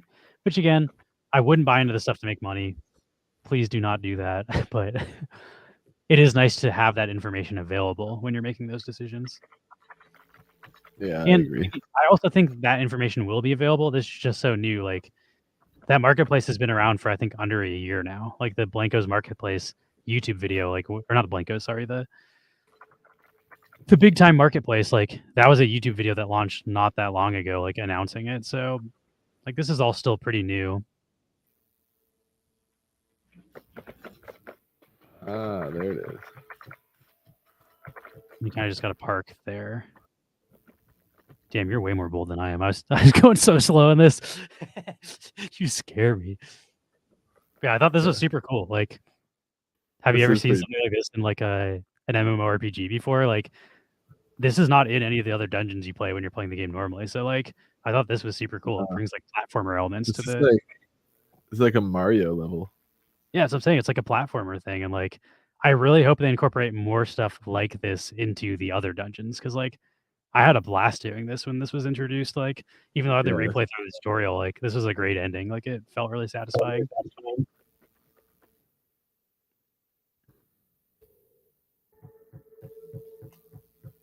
think you might be pretty much good here, but they could also trick you out and put one hole in the ground so you fall through if you're on straight. Which they did. Slightly crooked. Yeah, I would have fucking gotten wrecked. I think there's a hole in front of you. Look out! Look Oh, out! look, this guy doesn't attack. That's Yeah, not those close. neutral guys don't attack you. Now I think it's a straight shot. That would suck though if they had like a trick at the end there. There we go. Nice. And then you run through this portal and there's enemies, so look out. Oh, let's go. Oh, sorry. I almost killed that guy. You gotta watch out. It's bopping in on me like that.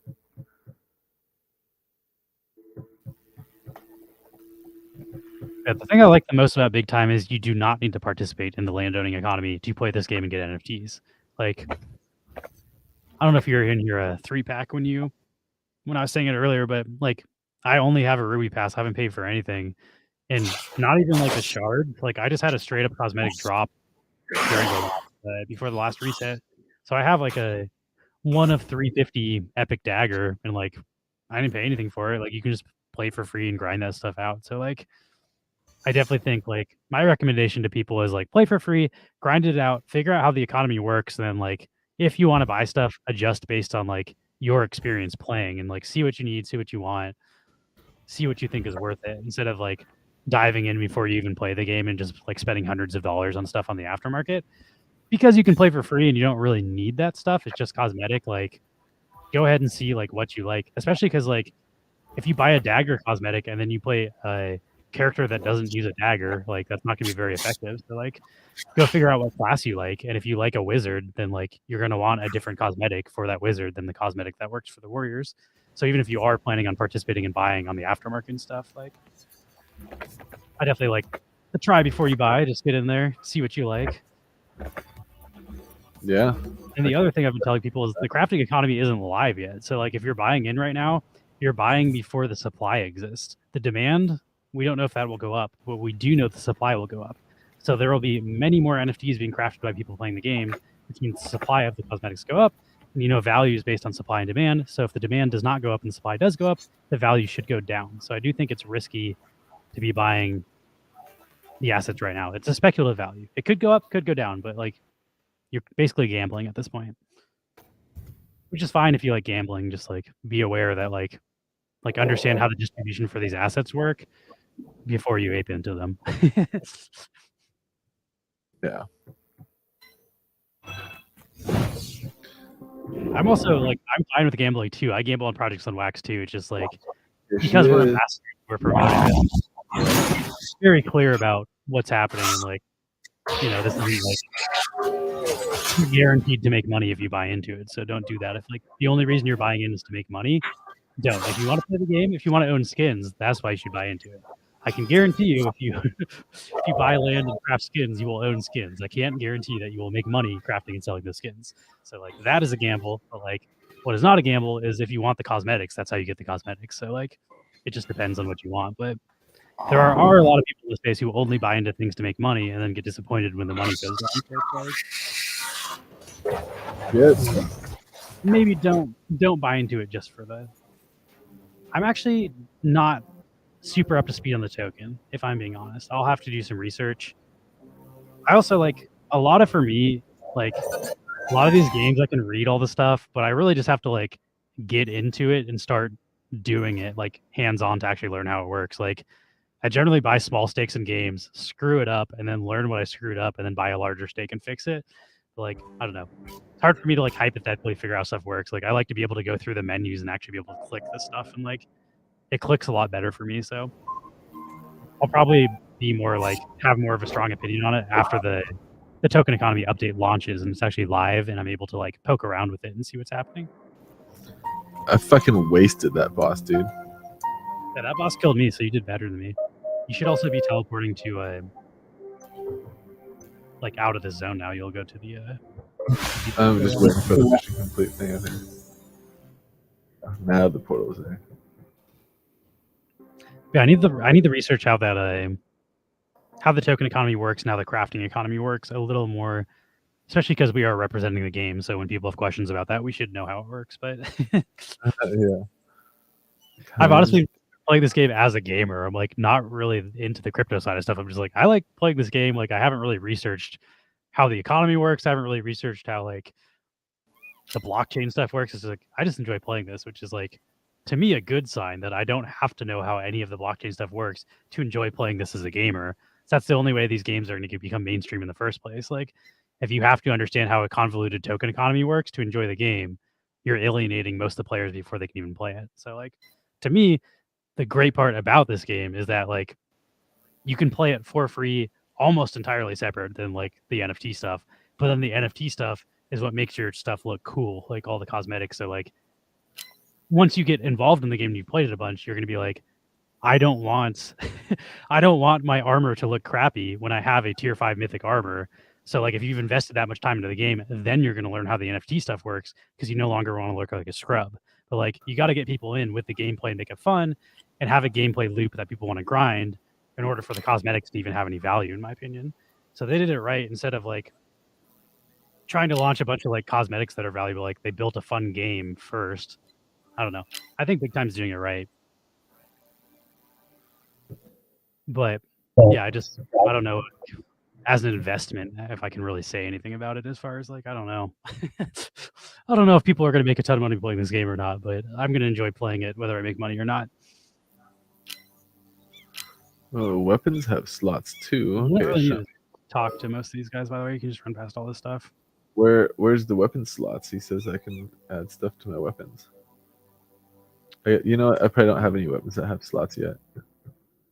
I think there's like a slotting robot in town that you're running to. I'm gonna walk past these guys, like you said. Am I in the real world now? Yeah, I could actually hop in and see you. What server are you on, actually? I don't know. How do I see that? You choose before you log into the game. Whatever the default was then, I think. I don't know. You should hop into Frankfurt, though. Frankfurt's a little laggy where we live because we're in Los Angeles, but Frankfurt is the shit in this game. Like, I did not have fun playing this game until I found the Frankfurt server because I was like running around Los Angeles. It's always empty. It's a ghost town. Never can find a party to play with. I was just like solo running all the dungeons. I was like, well, this game would be fun if I had friends to play with, but there are none. And then like I ran into Frankfurt. The second I land in Frankfurt, I get 3 party invites. And there's 50 people online. I'm just like, holy shit! Like this is where the entire player base lives. So my recommendation, Max, is log out and then go to Frankfurt if you want to see other people. It looks like, see, I can go parties and I don't see anyone. So let's try what you're So saying. log out real quick. Just say return to lobby.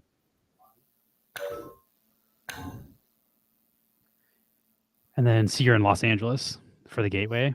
Go to Frankfurt, Yeah. which is the slowest one for us. And then you want the high population server, Foxtrot. It takes a little longer to load in, but especially once you get in the dungeons and stuff, it's not really laggy because it's a separate instance. But we're in the main instance, like the overworld, where there's a bunch of people in town. It can be kind of laggy and glitchy, but once you get into the dungeons, it's fine in our internet range. New York is solid, sometimes way better ping. Good to know. I also have weird hours 3-pack. Like I play this game at like 2 or 3 in the morning in Pacific time. So my hours actually like line up with people in Europe better. So I think that's part of it is like at 3 in the morning in Los Angeles, nobody's trying to play this game, but a lot of people are trying to play in Europe. So that can also be my problem. But Frankfurt, for whatever reason, is just sort of my home server. Like I enjoy it. I enjoy the social aspect of it. And also like the latency isn't bad, like to the point. If it's a first person shooter, it might be too bad of latency, but for an MMORPG, like the latency is fine for me for Frankfurt. Oh, hello! Look at this. At least I see people here. I don't see anyone here. Oh, I think you have to complete this tutorial to see other people.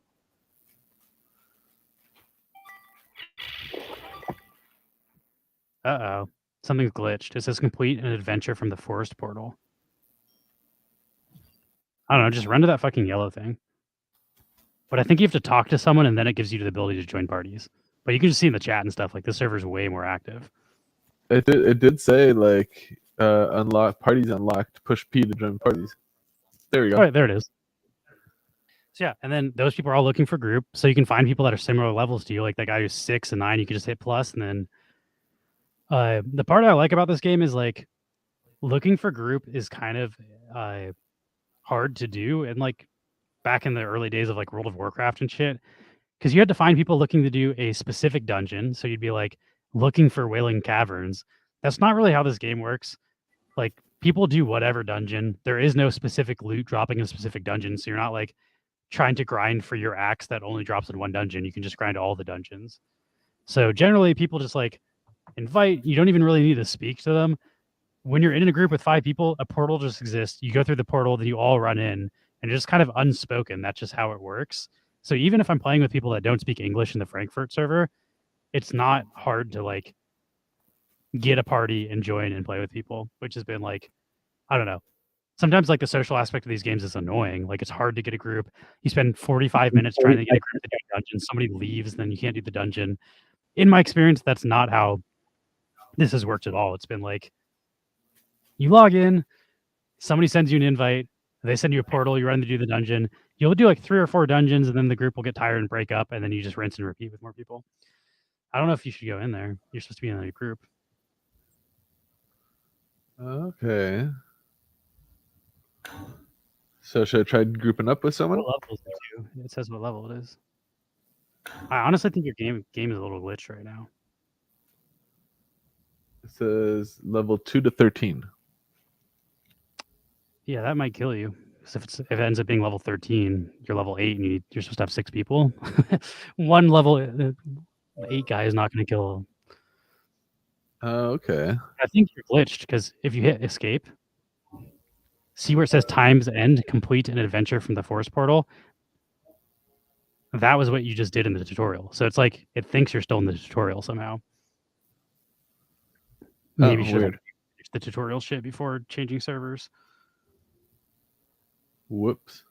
But you should still be able to join a party and stuff. Like whoever you just invited to invite. Try just typing LFP or LFG in the general chat. See how people are saying LFP? Like people are generally just send you an invite when you let them know you're looking, and then they will portal you. Oh, that's a sick axe.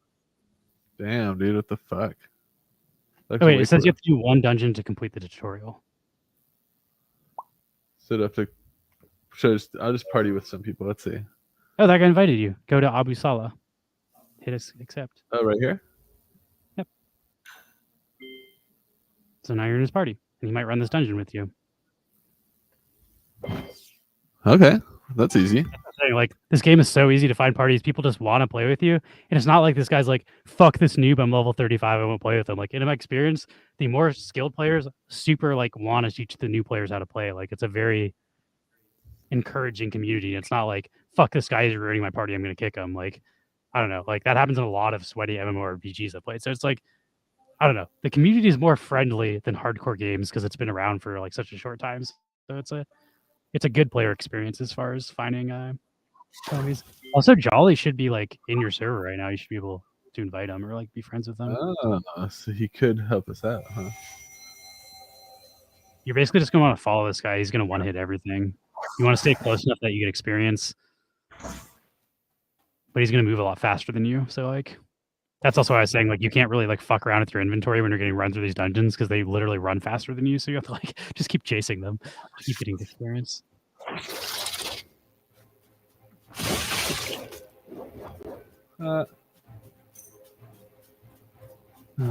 Yeah, I'm gonna load a bong bowl, and then I'm gonna log in and play some big time. We might end this stream though. We've been going for 3 hours, but we might play some big time, just like casually not offline, but not on Twitch. So Jolly and anybody else that's want to join, I'm down to play. But yeah, I'm through the tutorial now. It looks like we've been streaming for like 3 hours straight, and I need to eat some food and like let's not be on camera.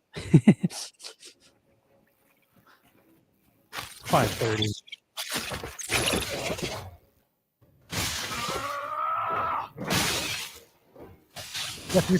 If you wouldn't mind joining our Discord, I'd love to add you as a friend on Discord so we can communicate about this. I'm Polish Dog 90 or Neon Lewis, and Max is Neon Max in the Discord. So if you join the Discord, you'll see us on the right-hand list as the admin. So I also get if you're in like 99 Discord servers and you don't want to actually be in our Discord server because you're not a part of our project and you just want to join the server to add me as a friend, that is fine. I will not be offended. But if you like NFT projects and gaming and stuff, we do also talk about that in our server pretty regularly. So maybe you'll find some friends. Let's see.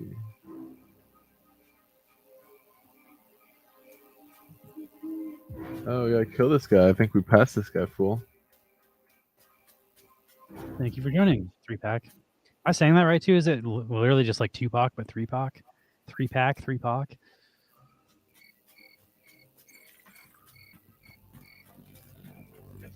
Yeah, I think on Fridays, around this time, like each Friday, we're going to try to do big time streams. So around the same time next week, if you want to, you're also like, anybody's willing to come in if you have a microphone or a camera, or even if you don't, you're welcome to like actually hop in on our screen.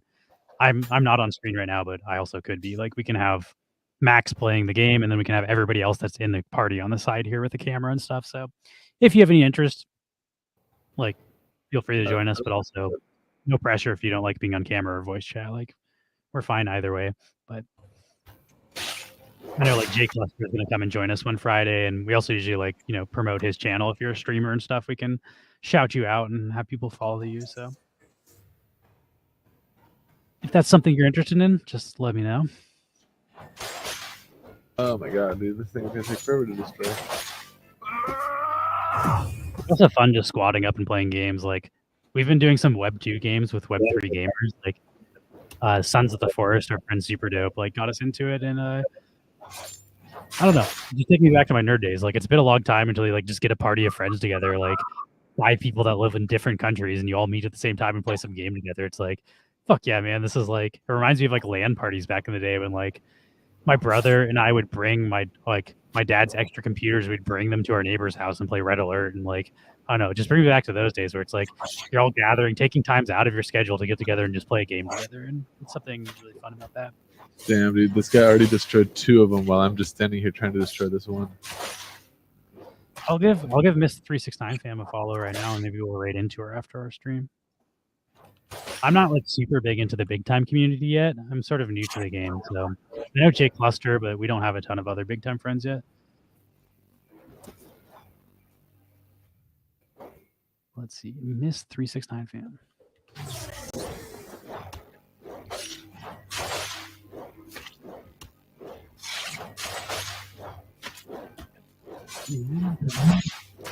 Damn, he deals so much more damage than I do.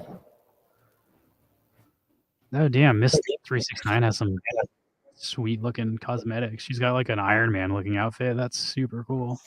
God, I'm gonna end up spending too much money on this game. I can already tell. It's like I can't have her looking cooler than me if we're gonna be in a party together. And I also love like that the NFTs are just the cosmetics. So it's like you could have like weak ass gear but look like a fucking baller. Or the other way around. You could have super like noob like cosmetics and just be like straight up, death. Yeah. I'm excited for like I hope trading exists. I don't know if trading exists in the marketplace, but I don't really play classes that use dagger. So like I pulled a really rare dagger NFT, but I'd prefer like a 2-handed sword or like something else if I can trade it with people. But I don't know if trading is live yet in their marketplace. Generally isn't for a while. Trading is not good for companies as far as like the way companies make money on marketplaces is they take a percentage of the aftermarket fees, the trading fees, and when you trade something with no fee, they get 0 for that. So like they would much prefer you both have to buy and sell the same items instead of trade them to each other. So most companies are not incentivized to create trading with NFTs, but it is a big thing for collectors. Like, like if you collect baseball cards, nobody's stopping you from trading the baseball cards. You don't have to buy and sell them to each other. You can just swap one for one. So it is a big part of collector communities. And that's something that like I think we take for granted on Wax. The fact that you can just trade NFTs that easily with no gas fees is like insane. And that's definitely been like kind of an issue on a lot of the other NFT chains that I play where it's like it just doesn't let you trade, and that's like because they're trying to make their money on the marketplace fees. But I do hope that it becomes more of a trend to allow people to trade in these games and stuff because trading's great. I'm just gonna leave this guy alone. Trading's also cool when you start doing like cross collection trading. Like the other day, Burst of Energy traded like 100 Warsaken NFTs for 100 Ultraman NFTs. So he like traded out of a trading card game into physical collectibles. And it's just like, I don't know, what other space are you doing that? Where like you're trading NFTs, like now this guy can play Warsaken, a video game, and then the other guy now has a bunch of toys that he could get. Like it's just like it's fucking That's rad, true. man. Trading is awesome, and there's no money. That is pretty fucking rad. Oh, what's this? Rare items. Take 'em. Yeah, we do a decent amount of crypto stuff in addition to NFT stuff. 3-pack, 3-pack. So if you're into that Decent sort of amount. Tuesdays, stuff every is like- Tuesday we do crypto stuff, and then every Thursday is kind of our more like variety show, and then Friday is our gaming and giveaway show. But we're also artists. We make NFTs. We're a collectible brand on the WaxP blockchain. I'm a musician. Max is a 3D visual effects artist, and then our other roommate Paul is a graphic designer and visual artist. So the three of us make like NFTs with music and images attached, and we mint them on the Wax blockchain. And a lot of the people in this chat here are people who collect our artwork, but we're also gamers and nerds, and we like doing the other stuff. So we we just stream what we're interested in. We're interested in video games. We're interested in collectibles. We're interested in crypto. So we kind of just hodgepodge it all together into our community. We also don't advertise ourselves enough. Like this forum is supposed to be meant for us to advertise our NFTs, but obviously we're advertising big time instead because we like it. But also constantly chill your own shit. Like, Oh, fuck this guy, dude. yeah, I have music on Spotify. My band is called The Gyrating Hips. Type in Dude, this guy just. I can actually play our music. It's real. Why not? It's also on like Google Play Music. It's on all of the, I got the friggin' streaming setup. This is also not my music, by the way. This is big time music.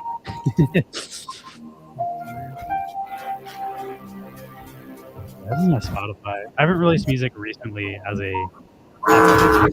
music as NFTs instead, but I'll probably get back into releasing pop music this year. I've been writing.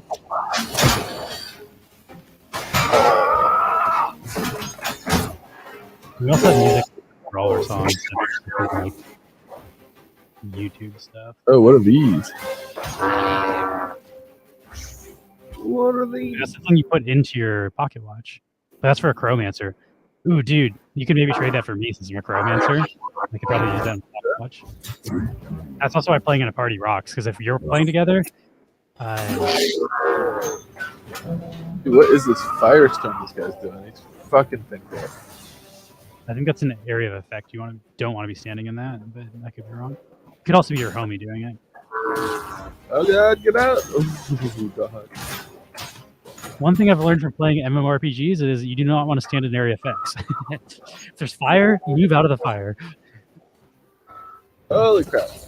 Did not want to stand there. Get up. If you're down, this works like Game of Thrones Max. So he can let you back up. So don't like fall down. Like just stay down until he helps you back up. What is this? Yeah, the gear that drops, like, I don't know if you've played World of Warcraft. Like in World of Warcraft, it used to be when a gear dropped. Oh hell yeah, you got a fucking, what is that? Pocket watch blue, dude. Quantum Fixer. I believe the Quantum Fixer is the healer. But New.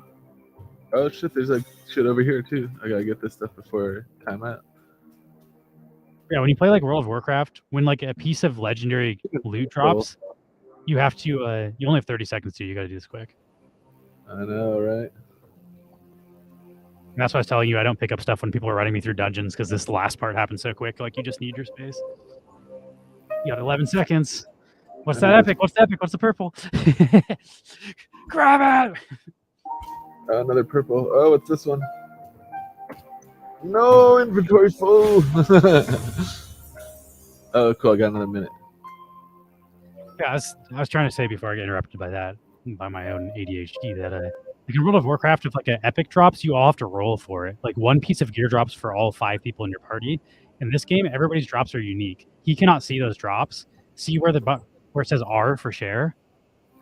Not on that one, but like See, that says R. If you click R, now he can pick it up, but he can't see it on the ground unless you share it with him.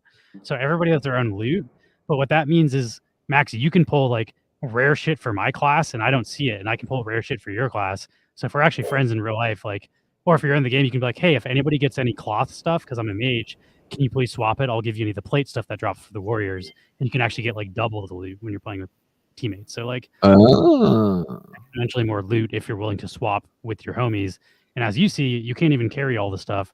So like you end up having to drop it anyway. So people are usually pretty cool about like giving you stuff they can't use.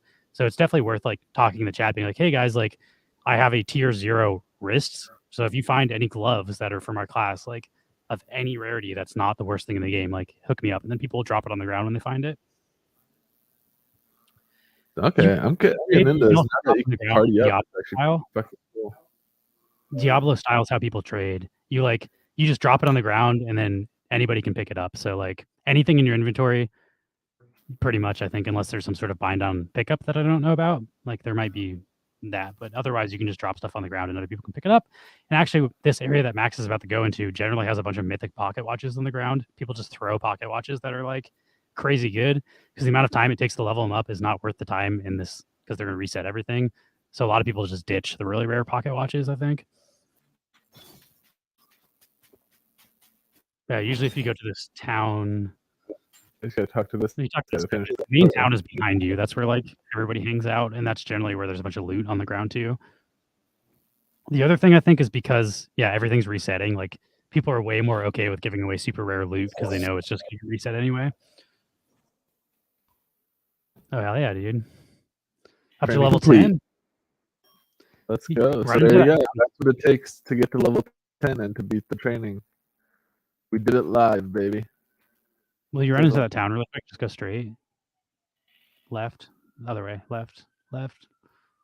That this is the town that I would say. Like this is your this is where everybody like duels and is like fighting and like see that mythic thing. Go left, up to the left, up to the left. Like that. Like people just drop pocket watches all over the place. So like if you just hang out in this area, try to find one for a time warrior because you are a time warrior. You're not a quantum fixer, so you're not even gonna be able to wear that unless you level up a quantum fixer. But it is worth kind of just like peeking around. People also drop gear. Like I found like gloves and swords and shit just on the ground. So a lot of people are just dropping really good gear in this area. Oh, and another pro tip is you cannot sell those pocket watches. So if you're not going to use the pocket watch, do not pick it up because it's not worth money. And let me show you one more tip before we log off. Max, hit escape. Hit I. And then go to the passive tree. Can you click the personal metaverse button? Like that should go into your... You should be able to use that in your skill tree somehow. Hit tab maybe. Like go to the place where you can drag shit in your skill tree. Actually, it's already there. Press 5. Like go back and then press 5. If you go back to the main screen, you already have it on your hot bar. You need to be into where you can do spells. So hit escape and then press 5. And this will make a portal. Just make it anywhere. And then you can walk through it. Hit E. And this is now your personal metaverse, which if you own land, your land will be attached to this. So you'll have extra rooms. So you like look left, see how there's a door you can't go into. If you own land, you have a room. And then like if you own multiple lands, I think you can get multiple doors going into each other. So you can have like a whole apartment space. But anyway, the reason you want to go here is go to that chest. This is your player stash like Diablo. Anything in the stash can be used between all of your characters. So if you find shit like a pocket watch that's really good for a quantum fixer, and you're not a quantum fixer, throw it in your stash, and then when you level up your quantum fixer, you can go to the personal metaverse and grab it out. So like whenever I grab anything that's for like people that are like level 30 or I can't use yet, but I think I will use in the future, I try to bring it to my personal stash. It's a big part of inventory management in this game. Gotcha. That's pretty cool. And then can anyone come through this portal with me that I just dropped? Like, can the people in my party come through? Yes, anybody can run through that. They have 30 seconds, and anybody can come to your metaverse. So that also means, like, there's going to be, like, cosmetics, like, you can get the show off. Like, you can maybe, like, have an armory display. So even if you're not using your cosmetics, you can come show off, like, all the shit you grinded to people in the game. It's sort of like your, your metaverse space. But That's kind of cool to have that be like your land, but I feel like the land is too expensive for it to just do that for me. At least I'm not trying to invest that much money into like a game. I honestly don't even know how much the land costs. If I'm being honest, like I haven't even looked. Like I've only tried to play this game. $100-something. Part of our way we vet games for me is like I want to see what a new player can do because like even sometimes as an ambassador, people give us free stuff and it's just like, okay, well you just gave us like $100 worth of NFTs. Of course, this game is fun for us, but for a new player, if they're paying with $5, can they actually compete?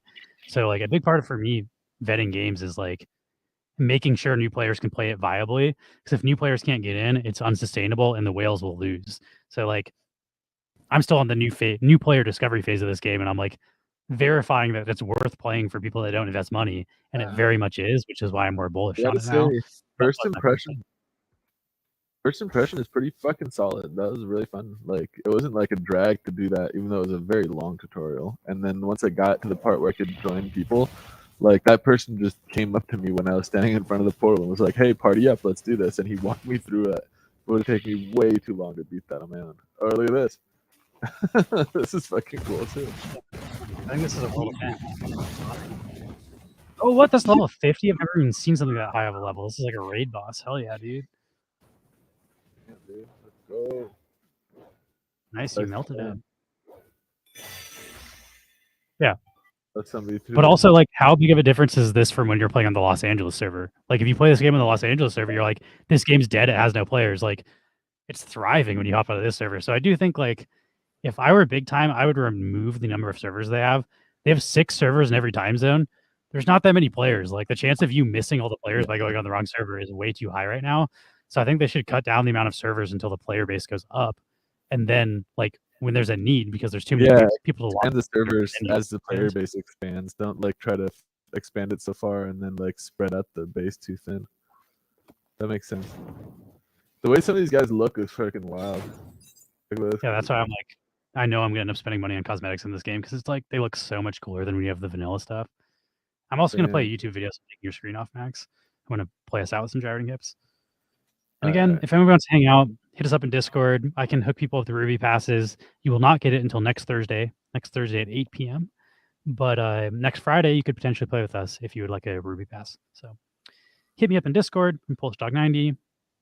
I'm going to play a gyrating hip song, which I saw your question adequate mass. I was going to answer it now. I play a little bit of everything in the gyrating hips. I play guitar as my primary instrument. I also play bass. I program drums. I play keyboards. I sing sometimes. I write vocal parts. So it depends on the song. The Gyrating Hips is my recording project. I'm a producer as well as a musician and a songwriter. So I play whatever needs to be played. If I don't have a bassist, I'm playing bass. If I have a bassist, I don't play bass. Same with the drummer. If there's a drummer, I don't play drums. If they're I program drums if we don't have a drummer. So it depends on like every song, but I don't have a formula. I'm not making every song the same way. I serve the song, which is what you're supposed to do as a producer. You're just doing your best to make the song the best it can be. And if that means I'm playing the instruments because I can't hire someone or afford it or don't have a friend that plays it, that's what it is. If I can find someone better than me, they're playing the instruments. So it's just exclusively based on what's best for the song. But yeah, I play a lot of instruments out of necessity because I don't make money and you have to pay. Which song are you going to put on? I don't know. Do you have my life goal is to get more famous than Starfucker. Starfucker has a song called Gyrating Hips that's more popular than my entire band. It's my life goal. It's achievable, I think. I'll also shout out to Starfucker. I'm pretty sure they're a Seattle indie band. Like they're from Seattle, so no shade there. I could play I Do For You. Or should I do one with the visual effects? Oh yeah, do like Get It All Heavy. I like that one. I might do Fault Lines. I like this one. This one's with Katie Ferrara. She's a singer-songwriter from Los Angeles. She's really talented. She just competed in like a South Korean busking tournament. Like they flew her out and she got like, I think she won like 20 grand. Like she's also won multiple songwriting competitions. Katie is super talented. Yeah. So I'm really blessed to have her on our session. Like she's probably too good to be working for free for me. Co-writing songs, but this song was inspired by Fleetwood Mac. This was before the fucking cranberry juice guy. The cranberry juice shit got famous after this, and I was like, God damn it! Now like everybody in the world just thinks I'm hopping on some trend. But like, we wrote and recorded this song before that dude was riding a longboard with cranberry juice to the Fleetwood Mac song. But now it just seems trendy, and like I'm trying to copy a trend. But this very much was inspired by Fleetwood Mac before it was cool.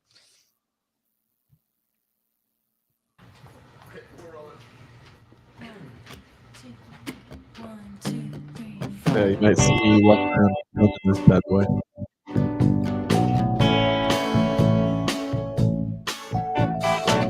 Thunder only happens when it's raining.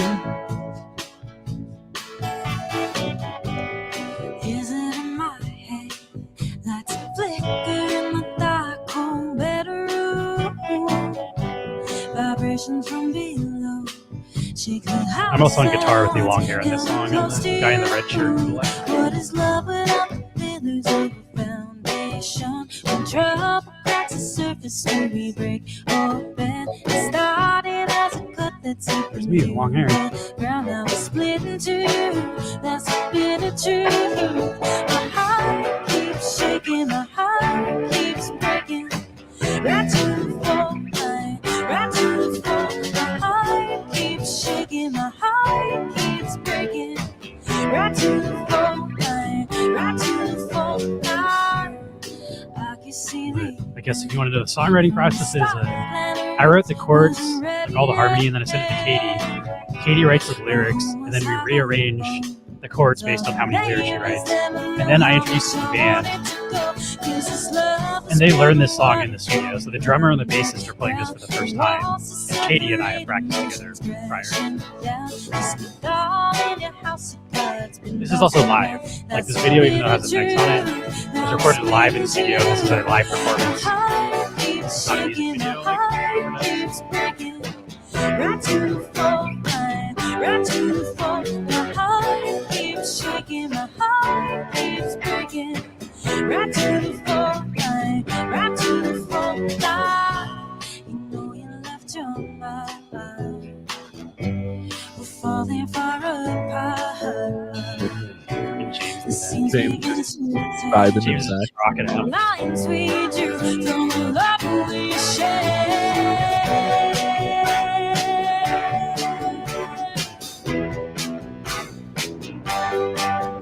My heart keeps shaking, my heart keeps breaking. Cool echo effects. That's music producer. Yeah, my heart keeps shaking, my heart keeps breaking. Yeah, my heart keeps shaking, my heart keeps breaking. Right to the floor, right to the floor. My heart keeps shaking, my heart keeps breaking. Right to the floor, right to the floor. My heart keeps shaking, my heart keeps breaking. Right to the floor, right to the floor. My heart keeps shaking, my heart keeps breaking. Right to the floor, right to the floor. I edited out a swear word there. I yelled "fuck yeah" right there, and I didn't want to get this video flagged because we're advertising it, so I just did a freeze frame where I said "fuck" and then started afterwards. I learned the hard way. If you say "fuck" in a song, you can't advertise it. Like one of our other videos, like with the what was her name? Kiana, I think was her name. That's not her actual name. That's her artist name. Her name was Casey, but she like she's like "fuck yeah, that was awesome," and we advertised that, and it was like your ad cannot go up because there's like you can't just advertise swear words to kids and stuff on YouTube. Like it needs to be safe to market to anybody who watches the video. Yeah. But anyway, that's my band. A lot of our songs you can hear at the end, like one of us is just like, yeah, that was the one. Like it's always like a live take, and it's always like you can just feel it in the room. It's like, damn, that was it. Like that was fucking fire. The even better ones are when it's like, I think I did better the last take, and that's like you don't use the take where they think they did better. There's some songs I listen to that have that. That's always hilarious. Yeah. Yeah, I'm going to raid into Miss 369 fam. Our new Blankos, or not Blankos, big time friend. Dolly Daddy is also playing big time. Yeah, I gotta get a party. Let me know if you guys want to party. I'm down to play a couple runs of big time later. Now I that gotta can, take like a food break, but I'm down to hop on. Let's say 40 minutes if he wants to play big time.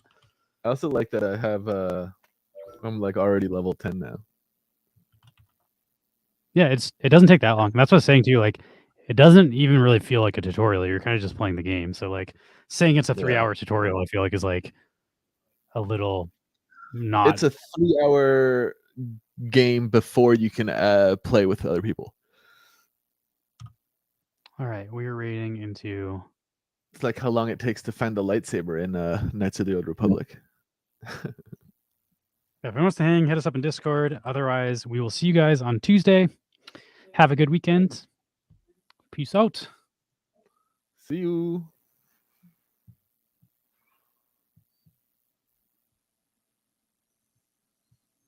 All right, let's end this stream. I just been